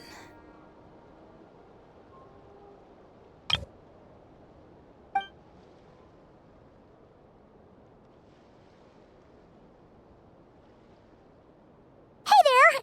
Sorry to disturb you, but are you Miss Nicole? Varka, Knight of Boreas of the Knights of Favonius. Alice might have mentioned me before. Mm-mm. Have we got the wrong person? Sorry. Well, this is awkward. When I shook my head, I meant, no, Alice hasn't mentioned you before. Huh? Where is this voice coming from? My apologies. For certain reasons, I am unable to speak. This is the only way I can communicate with you. It might take some getting used to, but I hope you can understand. Hey, it's fine. I'm more shocked by the fact that Alice never speaks about me. As for you two, we have crossed paths twice before, but it is nonetheless a pleasure to finally meet you. It's really you! Thanks for all your guidance in the past. You're quite welcome. This time, things are different. We have reached the unwritten pages of the story. You might say that we stand at the crossroads of fate. Now then, allow me to formally introduce myself. My name is...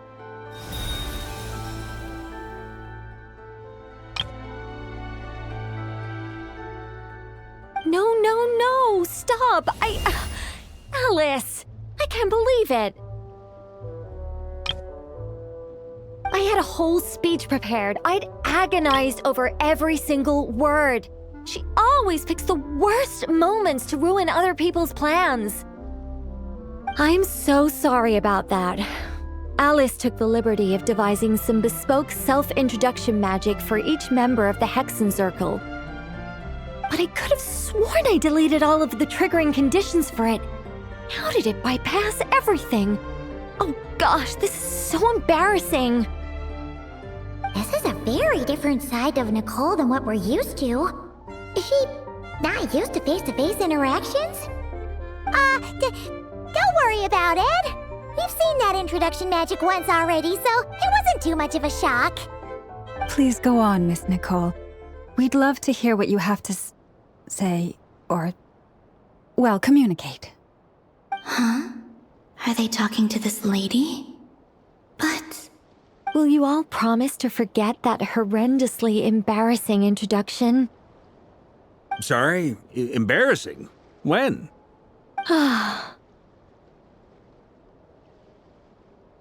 Yes, my name is Nicole, and I am one of a very few angels who have retained both their preferred form and their power. The Traveler and Paimon should be no strangers to this concept. There is another of our kind in Natlan. They call her the Lord of the Night. Right! Paimon remembers her. Yes. Well, I have retained more of my power than she. It's because I don't have a long-term duty to fulfill. To be more specific... no. We'll be here all day if I get into the specifics. Moving on. If I'm not mistaken, you are here because you wish to learn how one might reach the moon beyond the sky. That's right. Is that something you can give us any guidance on? Yes, I do know a way. It began with the Hyperboreans, who lived after the War of Funerary Flame. Blank looks. Maybe I should start with the background of the war. Or maybe not. It shouldn't be an issue. I'll fill in the gaps for you when we have more time. Anyway, after that war ended, the three moons retreated to beyond the false sky. The Hyperboreans were humans I once aided. They accepted the civilization and creations bestowed upon them by the angels. But despite accepting many blessings of the angels, many among them still held on to their faith in the moons. They were reluctant to accept the new order. Even after the War of Funerary Flame, they sought to contact the moon goddesses beyond the sky and receive their guidance. But all three had passed away by that point. This mage has a unique method of communicating. Is she talking about the moons? Yes, but they did not know. And so, still they prayed for the moon goddess's mercy. After building titanic structures that consumed vast amounts of Kuuvahki, at last they glimpsed the moons and heard their voices. But of course, they were gravely disappointed, for it was then that they realized the three moon goddesses were dead. Oh, that's such a sad story. It is. Humanity was in a very sorry state at that time. The angels who had once aided them were gone, and the War of Funerary Flames had left them homeless and destitute. Just a second, I gotta ask. How relevant is all this history to the task at hand? Well, I mean, it's... Okay, it seems we've drifted into irrelevant narrative waters. It's been a while since I've had the chance to speak inside someone's head. As soon as I got started, I lost control and the words just flowed out like a waterfall. What I'm trying to say is... Right, yes, that's it. The relevant part is the ritual created by the Hyperboreans. The fact that they bypassed the false sky and saw the true moons implies that they successfully built a connection between Teyvat and the outside world. Which means, with enough Kuuvahki and a sufficiently stable connection, it should be feasible to send one person over the border. Okay, so they built some kind of portal? Oh, yes. A portal. Yes. Is something wrong? You sound disappointed. I just didn't expect you to summarize it so well. It turns out I could have said all that in one word, if only I'd managed to think of it. No, please, it's fine. This is invaluable knowledge. I'll be sure to record and preserve everything in writing. Oh, really? Well, in that case, I suppose I could backtrack and add some more detail. I did gloss over a few things so far. Whoa, time out. Let's summarize what we've got first. The Hyperboreans were the last ones to use this method, right? So we somehow need to find whatever structure they built and make sure there's enough Kuuvahki to power it up. Luckily, we have the moon marrow of both the eternal and iridescent moons, so we're all good for Kuuvahki. Which means the key issue we need to focus on is finding the place. Am I right so far? Yes. Although I expect the structure is long gone by now.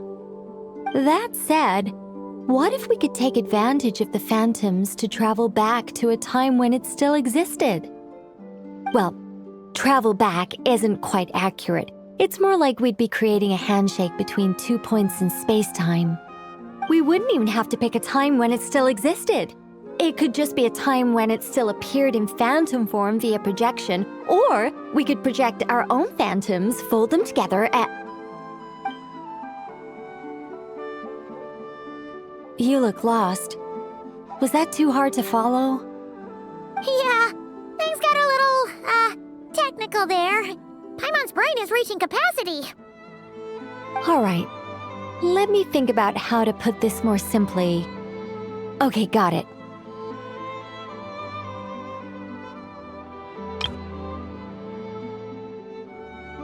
Over the next few days, I'll search for phantoms that we can use. Once I find one that meets the criteria, I'll let you know and we'll regroup. By completing certain rituals, specific individuals will be able to enter the Phantom and make it to the Hyperborean structure. If everything checks out, and it looks feasible, we'll just need to wait for Moon Prayer Night, and we can send the Moon Goddess back home. I think so. For now, we'll just...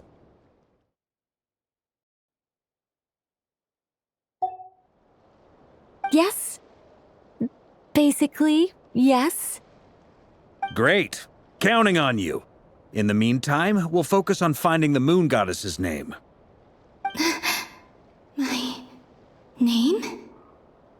Are they looking for a way to stop me from disappearing?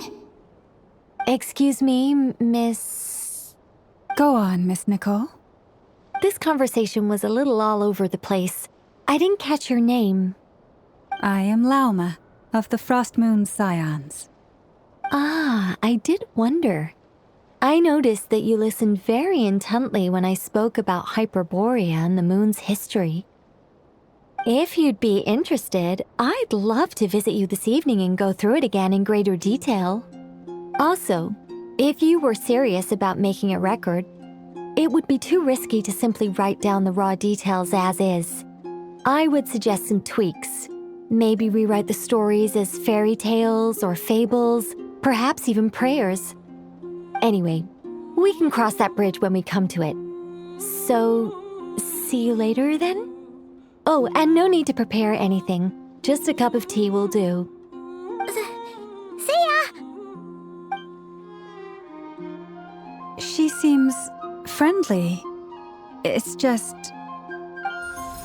It's so nice to find someone who's actually willing to listen. I've been dying for a chance to finally go through all this systematically from start to finish. Any longer and I'd probably start forgetting it. Now Paimon gets why Alice told us to mind our heads.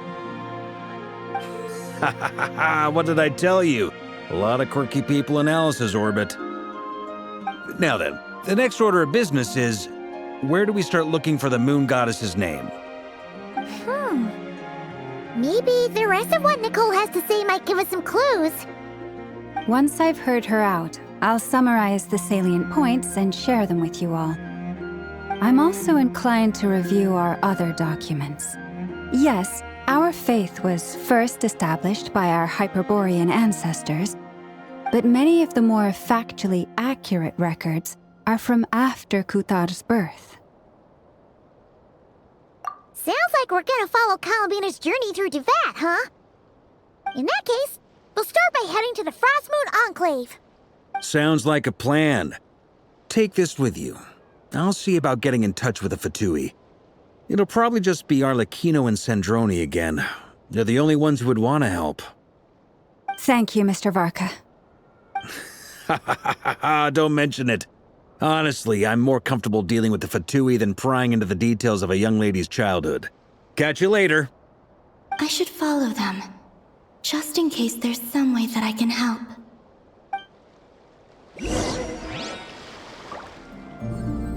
A while ago, I took the time to organize all documents in our possession that pertain to Kutar. What you see here is the material I consider reliable. You're saying there's unreliable material too? Yes. Most of the information we have was transmitted through an oral tradition. Inevitably, some of her stories were mythologized and deified over the years through countless retellings. That's why I organized them into reliable and unreliable. There's no sense seeking answers in history unless we can ensure the veracity of the historical record. Makes sense. All right, let's take a look through.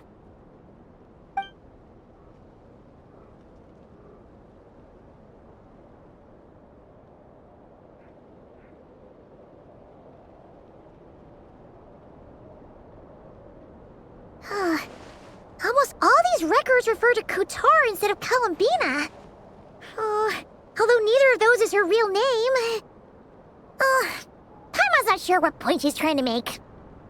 What we can gather from these records is that the Frostmoon scions worshipped her as a god, placing impossible expectations upon her. I cannot fault them for their earnest faith, but for all their devotion, worshipping her day in, day out changed nothing. I imagine that none of it resonated with Columbina. It wouldn't surprise me if, even back then, she had already begun to reject the name Kutar and everything it represented. Lauma speaks the truth. When I heard them call upon Kutar with hope and expectation in their voices, they may as well have been calling upon somebody else.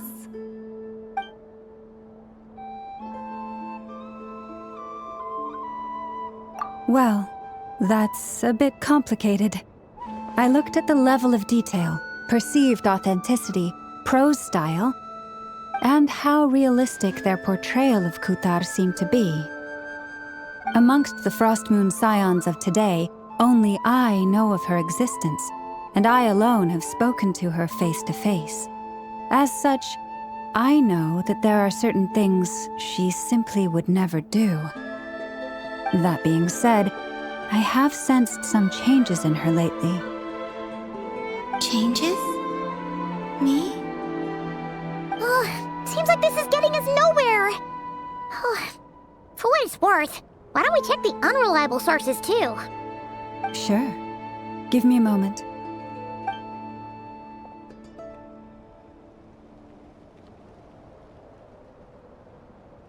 Exerting but a fraction of her divine might, Kutar sheared a great mass from the snow-capped mountain and cast it into the sea, upon whose surface shone the mirror image of the moon.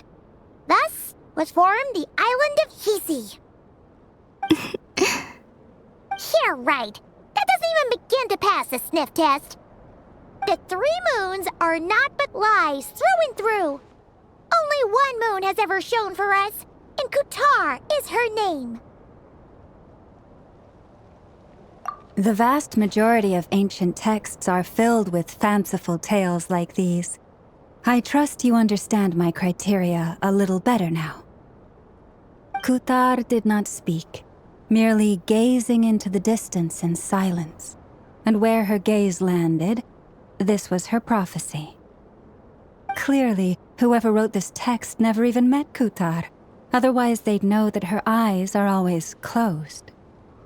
What about you, Traveler? What are you reading? Come on, let Paimon see. The child wished to build a wooden nest with which to shield a fledgling bird from the cold.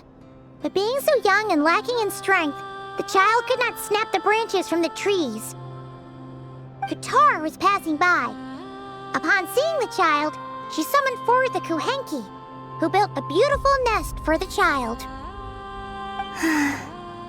I remember that. Not knowing the meaning of Kutar's divine intervention, the child dared not to respond, and thus ran home to call their parents. But Kutar was gone. The moon chanter declared the event a miracle and took the nest as a relic, placing it on high for all to see. The child was named as one favored by the goddess and was greatly respected amongst the people.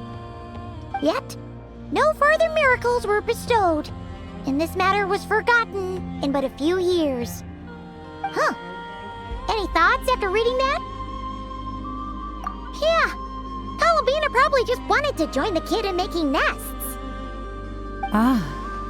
I'd originally considered this a fabrication, because Kutar did not perform any similar actions in subsequent records. But now that I think about it, it does seem like something Columbina would do. It's just that... She didn't know how other people would interpret her actions. She was probably worried about making things difficult for people. So, she gradually stopped joining in. Yes. Oh, that's so sad.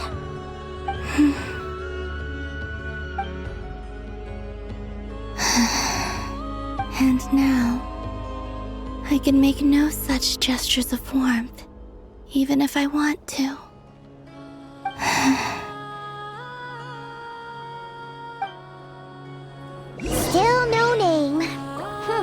It's a bit of a shame. But we did learn some interesting stories. That's gotta count for something. Varka said he was gonna set up a meeting with Arlecchino and Sandrone, right? Let's go back to Nasha Town and see how he's doing. Let's see. There's Varka.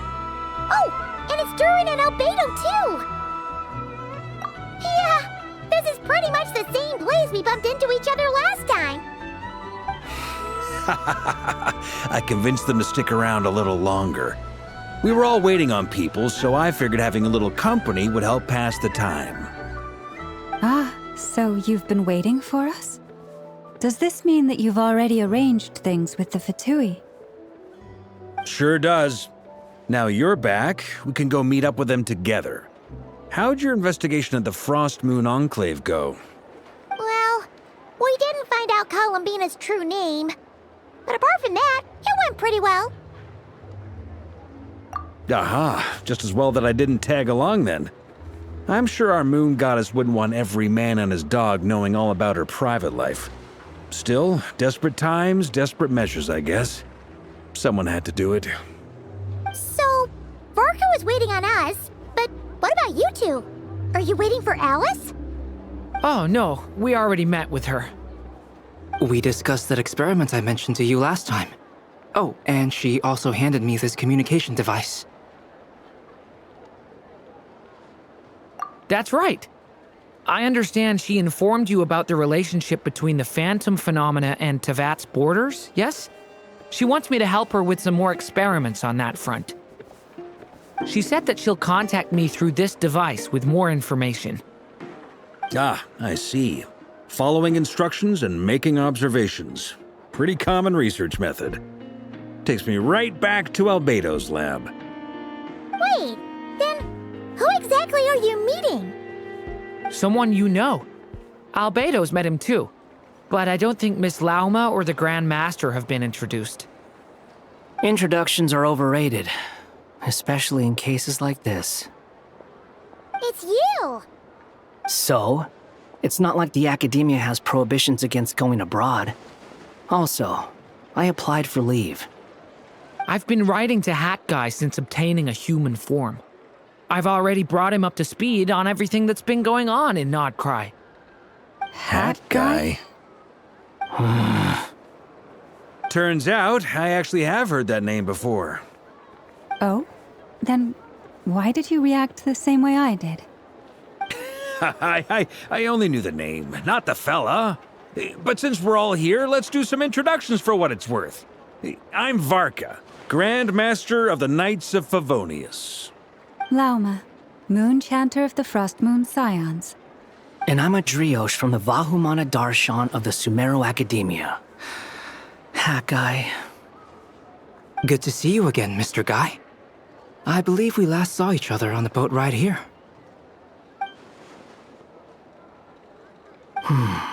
Mind you, the only reason I came here is because there's someone I want to look into.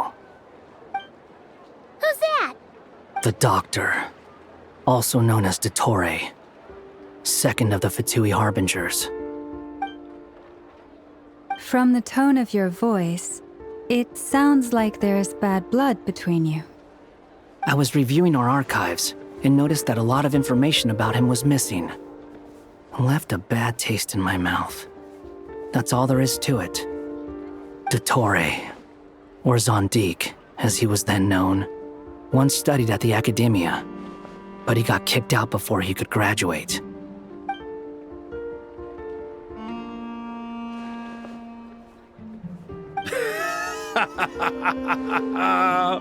So the Harbinger's #2 man is a college dropout? How embarrassing for them. Last we heard, he was planning something.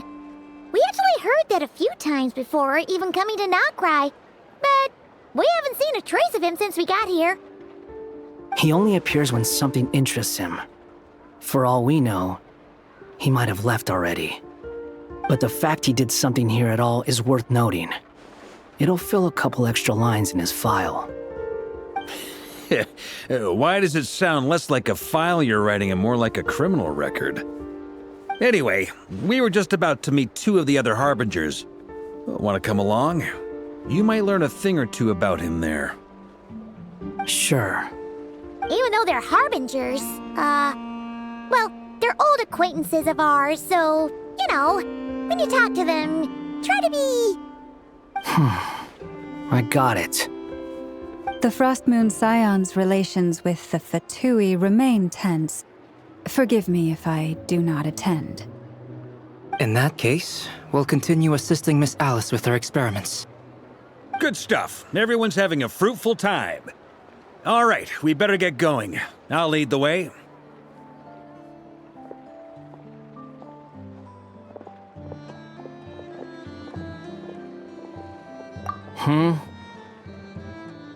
Well, yeah, that's obviously part of it. But I'm not the only one who has a score to settle with him. Neither you, nor Lesser Lord Kusanali, nor I want to see him meddling with things again. What's the hurry? Don't worry. Pigeons always know which way home is.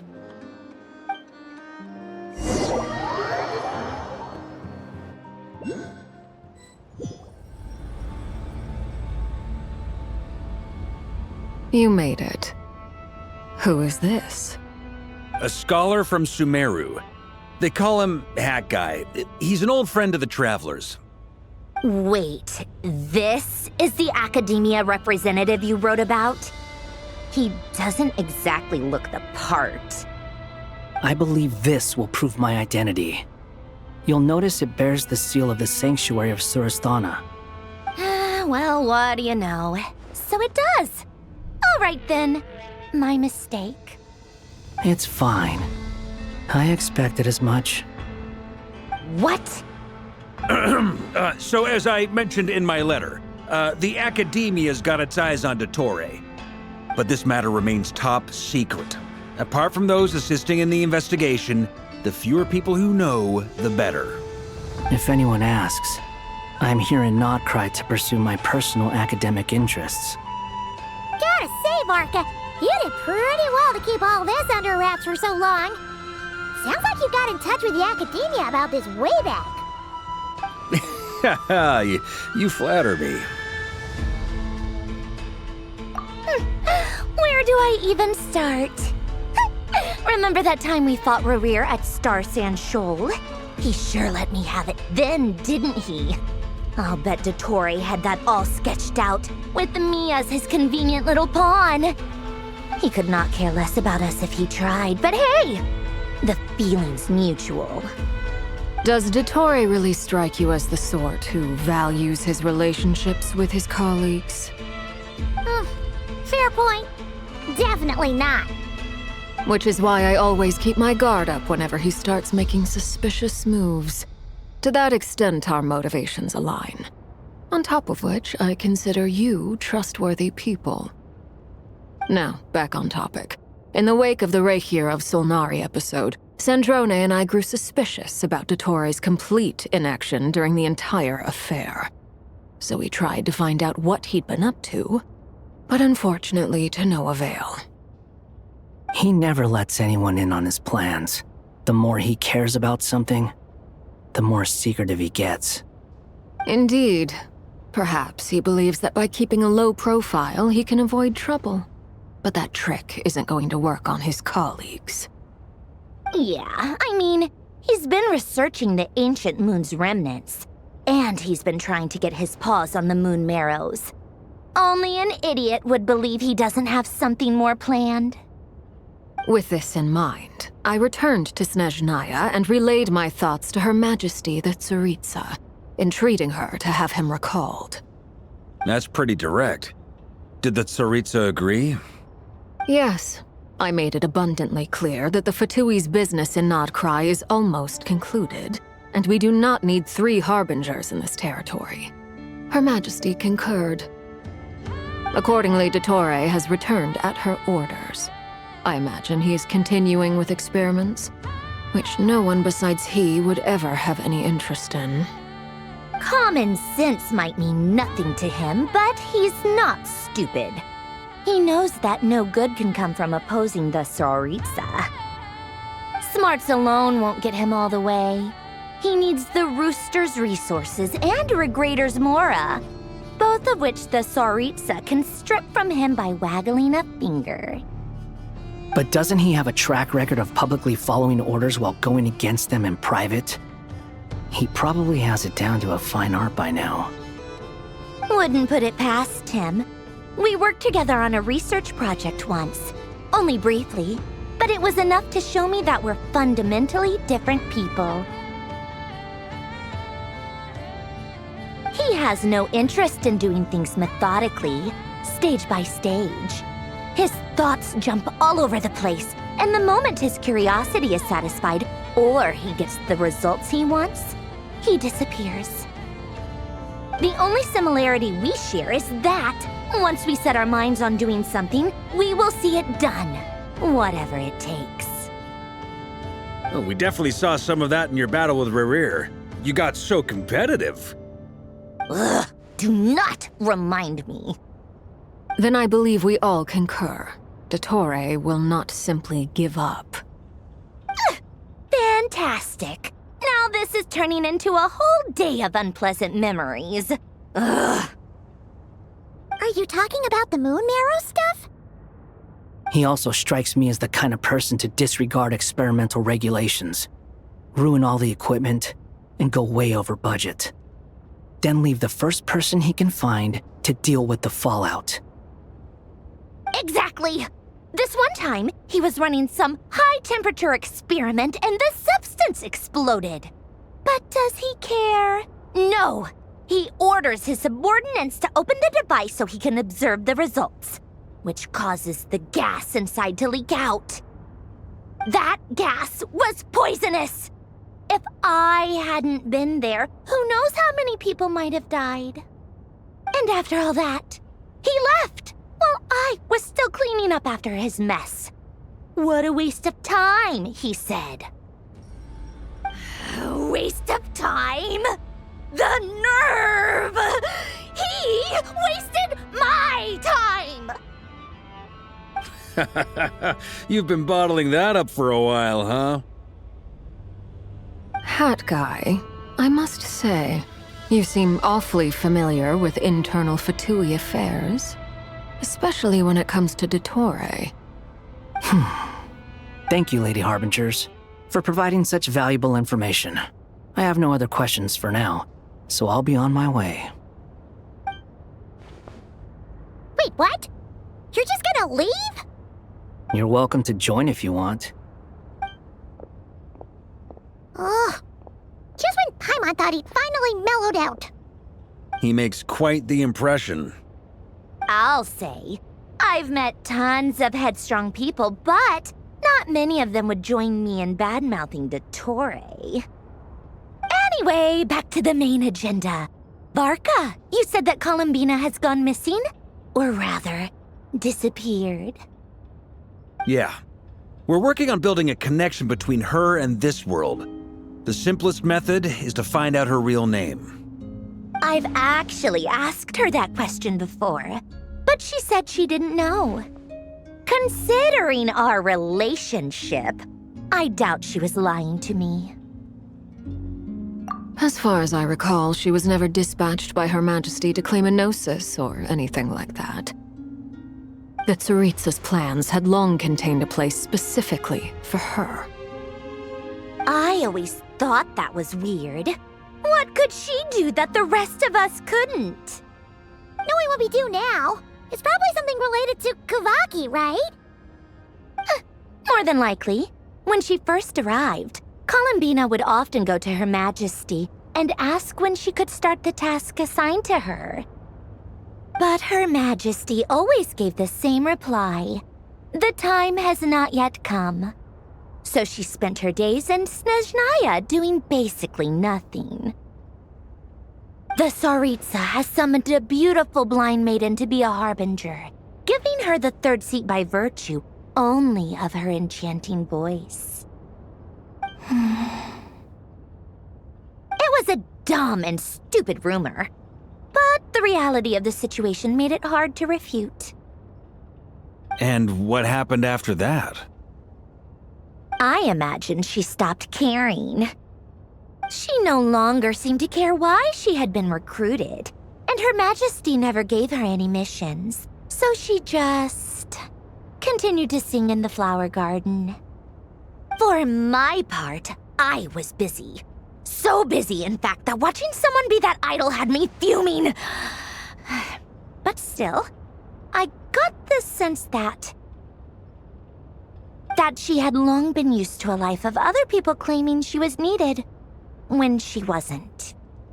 I just felt that having a place to stay would cost me something eventually. And so I waited quietly for the day that I would have to pay the price. And on the other end of that spectrum, you had me. Someone once told me that I had the lousiest work and the toughest luck. That's a good way of putting it. I forget who said it, but those words have always stuck with me.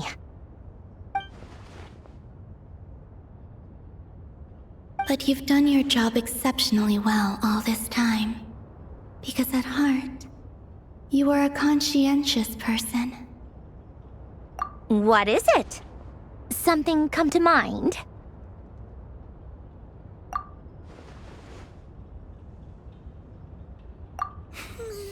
That makes sense. Nothing screams you are needed like your name shouted from across the town. Well, good luck with it. But if you ask me, Columbina is still the most shoutable name. I'm just so used to it now, after all the arguments we've had. I can't be bothered trying to remember another name for her. Nor I. Sandrone. Harlequino.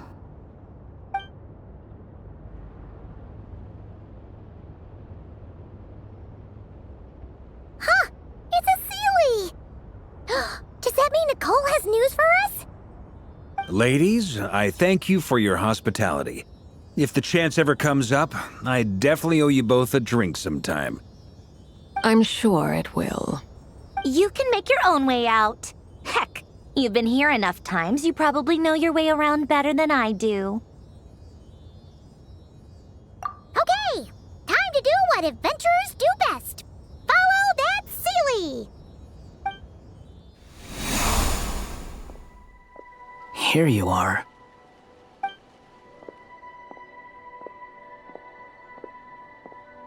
Oh, hat guy. How come you're back so soon? Did things go all right with the Fatui? Fine. Dotori's been summoned home by the Tsaritsa. Couldn't get much more than that. How about you? Any progress with the investigation? Unfortunately not. We've tried everything. Different phantoms, different locations, different points in history. But the results were the same each time. Abyssal monsters roaming the land. People crying out in despair, with no hope of being rescued. Every time I see it, I can't help but think, is this what it was like in Mondstadt when Dragonspine Durin attacked?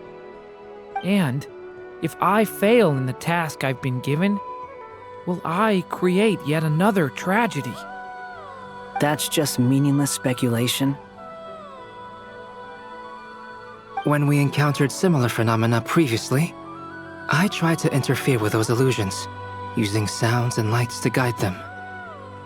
However, we could not change their fates. At most, we were able to extend their existences. The events of the past are like fate that has been written into Irminsul. There isn't a living thing in Teyvat that can escape its past. But Miss Alice instructed us to try to find ways to change the outcome that these phantoms face. It's an impossible task. Can't you just refuse? Since she asked us to do this, I feel like it can't truly be impossible. Or if it is, well, mages can make the impossible possible. I could not have been born as Durin otherwise. But you also said that your past 39 attempts were fruitless. That's true. But you're still going. Yes. After this many futile attempts, surely you realize that you're not doing this because you still believe what some mage told you. It's because you want her hypothesis to come true. It's something you wish for deep inside. So, think for yourself about what you want to do. As long as you don't believe it's futile, it isn't. Yeah. Previous experience indicates that we cannot touch the phantoms, which limits the effectiveness of our interventions. If we want to clear this hurdle, we need to break this rule somehow. Same thought here. Following the same rules means repeating the same failures, reducing ourselves to mere playthings of fate. So you mean we need to figure out a way to make contact with them despite knowing that we can't? Yes, and I suspect that's something only you are capable of. Everything in Teyvat is logged in Irminsul, but the withering that once occurred in Sumeru was a sign that the Great World Tree was being corrupted. This corruption allowed things that should not have existed in Teyvat to appear. This is tantamount to rewriting reality to an extent. You're saying abyssal power might be able to affect those phantoms? No one's ever tried it before. If you're gonna try it, it'll take courage. And you have to be confident that you can control it. Is anyone there? Has anyone seen my daughter? She's missing. I have to find her. I hear someone inside. Spargana? Are you in there? Ah! If I can use my abyssal powers to warn him that there is danger here, maybe it'll change his decision. Maybe he'll stay away. Yes. The important thing is not the nature of the power, but rather how you use it. To intimidate and obstruct. Sounds about right for the Abyss. Let me try. I should be able to influence that thing. Have you seen a little girl? What? This isn't the time for that! Just run!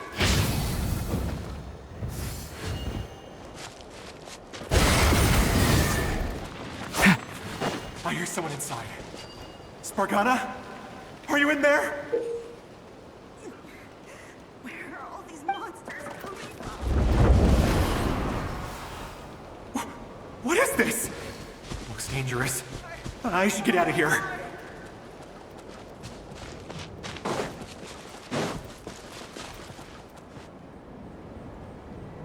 He really left.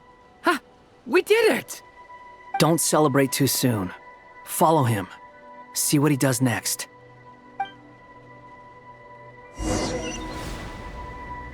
Monsters approaching from the front. You need to stop them and create an opportunity for him to hide.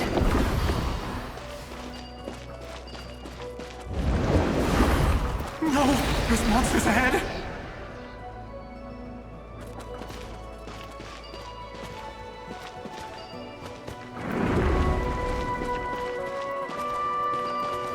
Wait, is that the barrier I saw earlier? Why is it appearing now? It's as if someone's controlling it.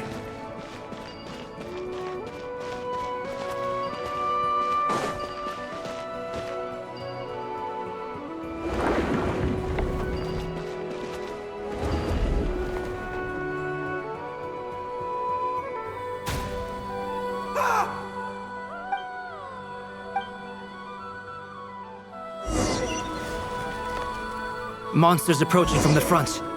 You need to stop them and create an opportunity for him to hide.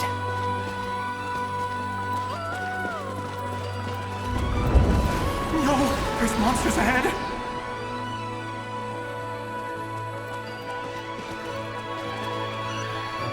Wait, is that the barrier I saw earlier? Why is it appearing now? It's as if someone's controlling it. The monsters are gone. Is it safe now?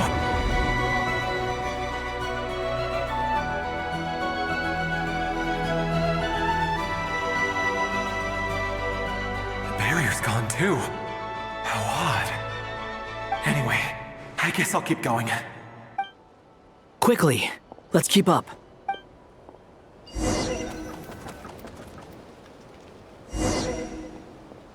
Wait, there was someone else here? Don't go any further. We've got anti-monster traps laid out everywhere. But my daughter must just be up ahead. I have to go. This way's blocked.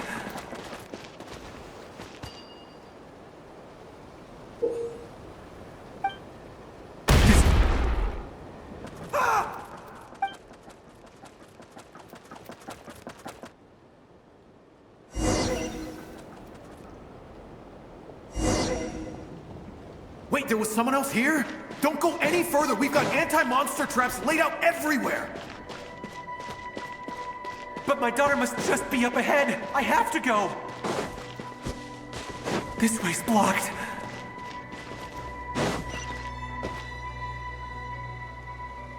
We might be able to use the explosives over there, but we need to take care not to hurt him.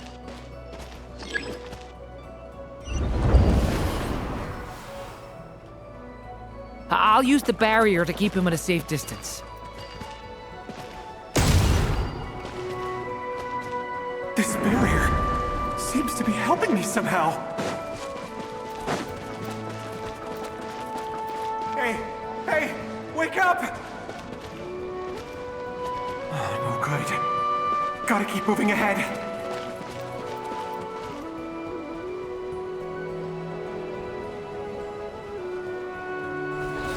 So many monsters! There's still a chance, Durin. Use the traps.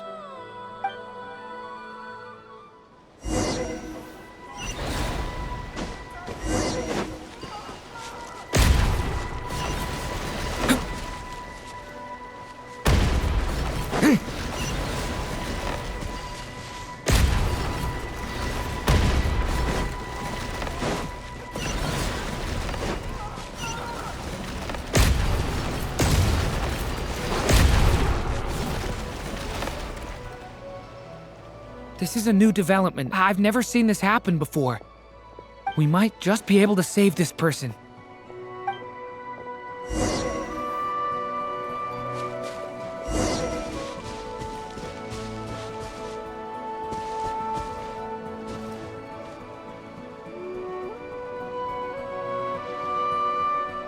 Hello there. Have you seen my daughter? Spargana's her name. She's carrying a large backpack. Get out while you still can, you fool. You won't find any survivors here. But I can't just leave her here. She must be so scared right now. Sorry. Wish I could help, but I haven't seen her. You'll just have to keep looking. Okay, thank you. If I do find her, I'll get her to shelter and come back for you. Don't bother. I've got nowhere left to go. What's that noise? Monster! No, if he goes inside, he'll be walking into a trap. Let's try this once more. This time, we have to stop him.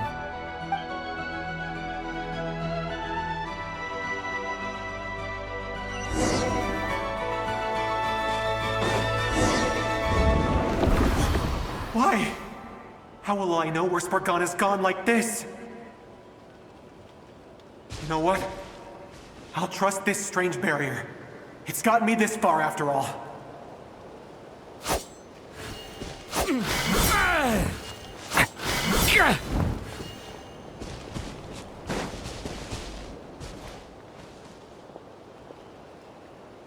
Spargana, are you there?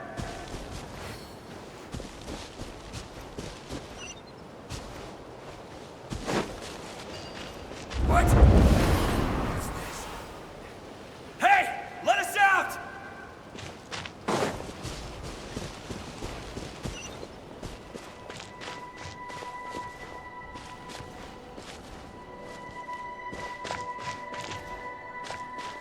Huh?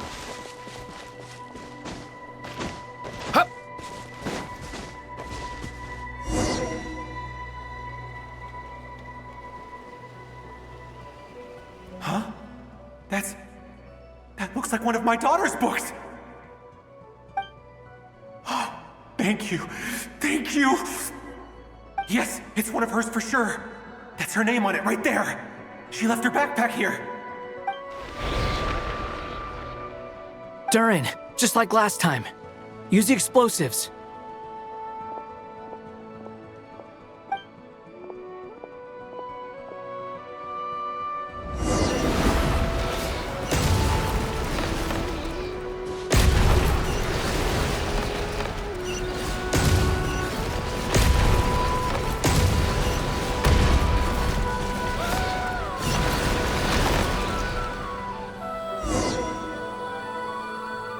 It won't work. There's not enough left. If he makes it in, he'll die. But then, this clue could be the key to him finding his daughter. It might not be the only one. Better he misses that clue than loses his life. I guess so.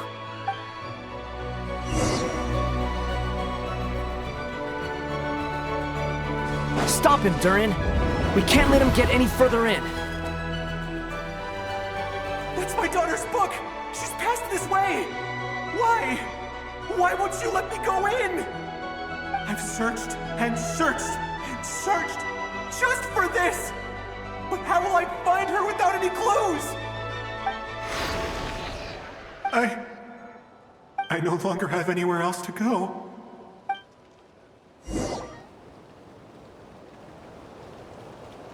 I'm sorry. I'm so sorry. He refuses to go anywhere else. Whether he opens this door or not, all that awaits him now is death. We couldn't change his fate. Albedo? Hat guy? Let's try one more time. I don't know how we're gonna do this, but I don't want to give up either.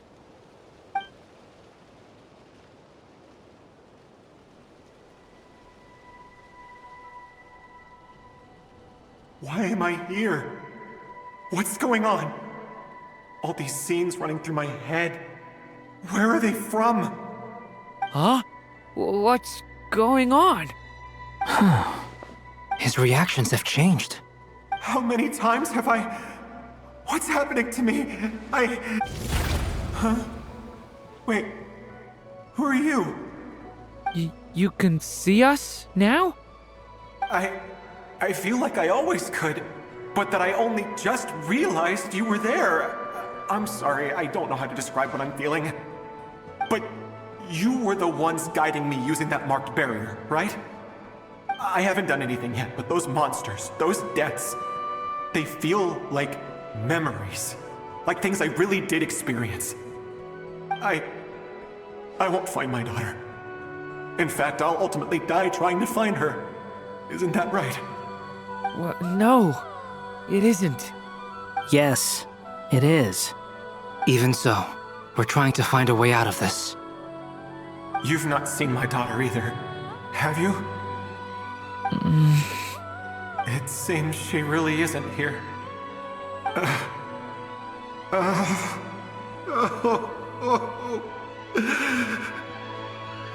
I'm sorry we couldn't help you. I'm just... tired. Maybe this is destiny. Maybe it doesn't matter how hard I search. How long do I have left? Experience says 15 to 20 minutes. 15 to 20. Thank you for all your help. Let's rest a while. You look exhausted too. Now's not the time for you to start pitying us. It's not pity. I'm just realizing that I've only got 10 or so minutes left. You know?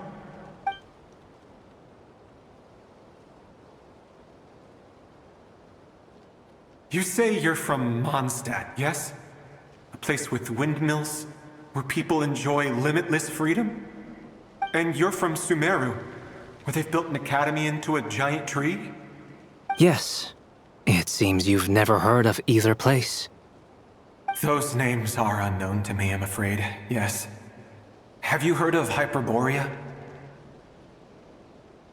I have, but I heard that it was destroyed in the distant past.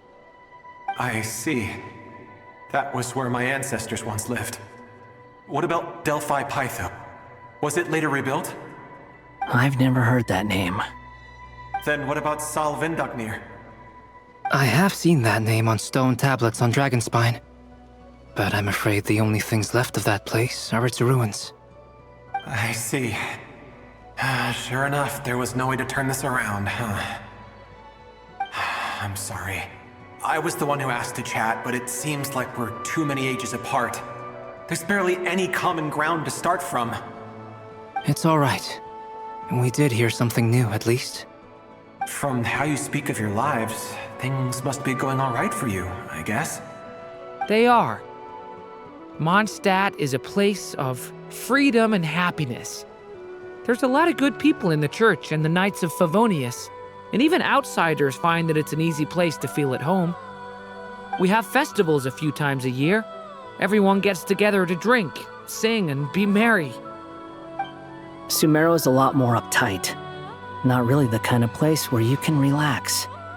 It's a nation fraught with problems wherever you look. But if all you want in life is to seek knowledge, I guess it's pretty much paradise. That's wonderful. In other words, after this all-devouring black tide passed, humanity did not merely avoid extinction, but rose to build prosperous civilizations anew. I mean, I can see you all right now. That must mean the future isn't a total mess, right? That's true. Well, time's almost up. Let's part ways, I think. Might be best if you don't waste too much time on me. The chances are slim, I know, but I'd like to spend these last few minutes looking for Spargana. If things work out, I'd love to tell her about what I've heard. May we meet again. Well, or not, most probably. In that case, may your wishes come true.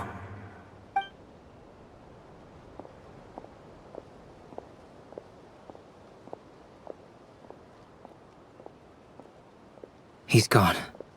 In a few minutes, he will meet the end that was his to begin with.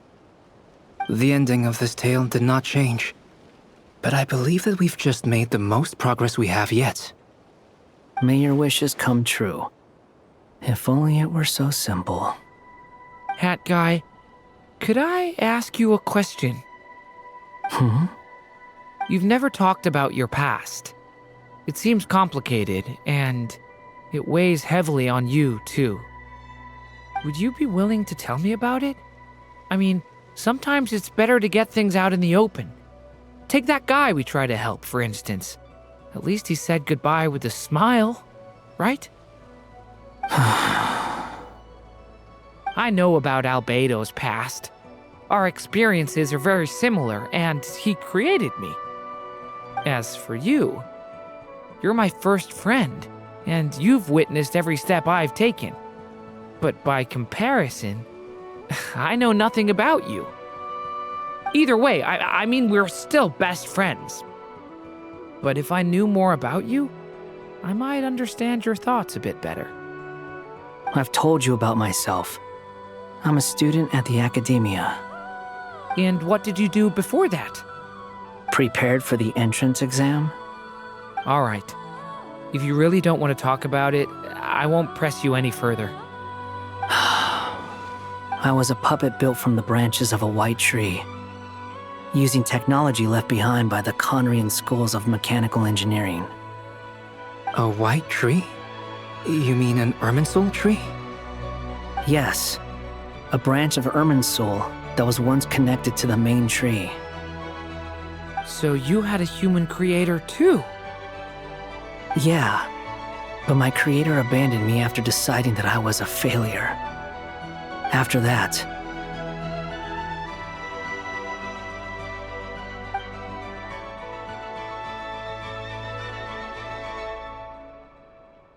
Durin. Resisting the influence of the Abyss, suppressing the urge to destroy, trying to do the right thing. None of these things are easy.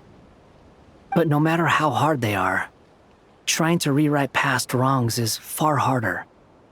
You asked me if you would create a new tragedy if you failed. I told you there was no point speculating about that.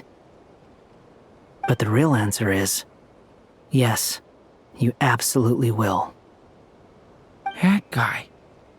But at least you've got people here to help steer you away from the wrong path. So, just keep aiming towards the light. I will. I promise. All right, break time's over.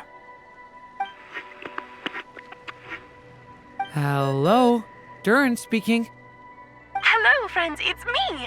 What have you been up to, I'm detecting some unmistakable fluctuations here at the border.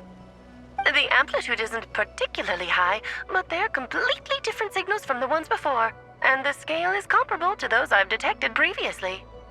Alice, we were unable to save that person. However, he appears to have retained a portion of the memories gained through that cycle, and was able to hold a conversation with us. I see. Well, that is rather odd indeed. It definitely merits further attention. Could I trouble you to keep trying the same approach? I need to gather some more data. Counting on you.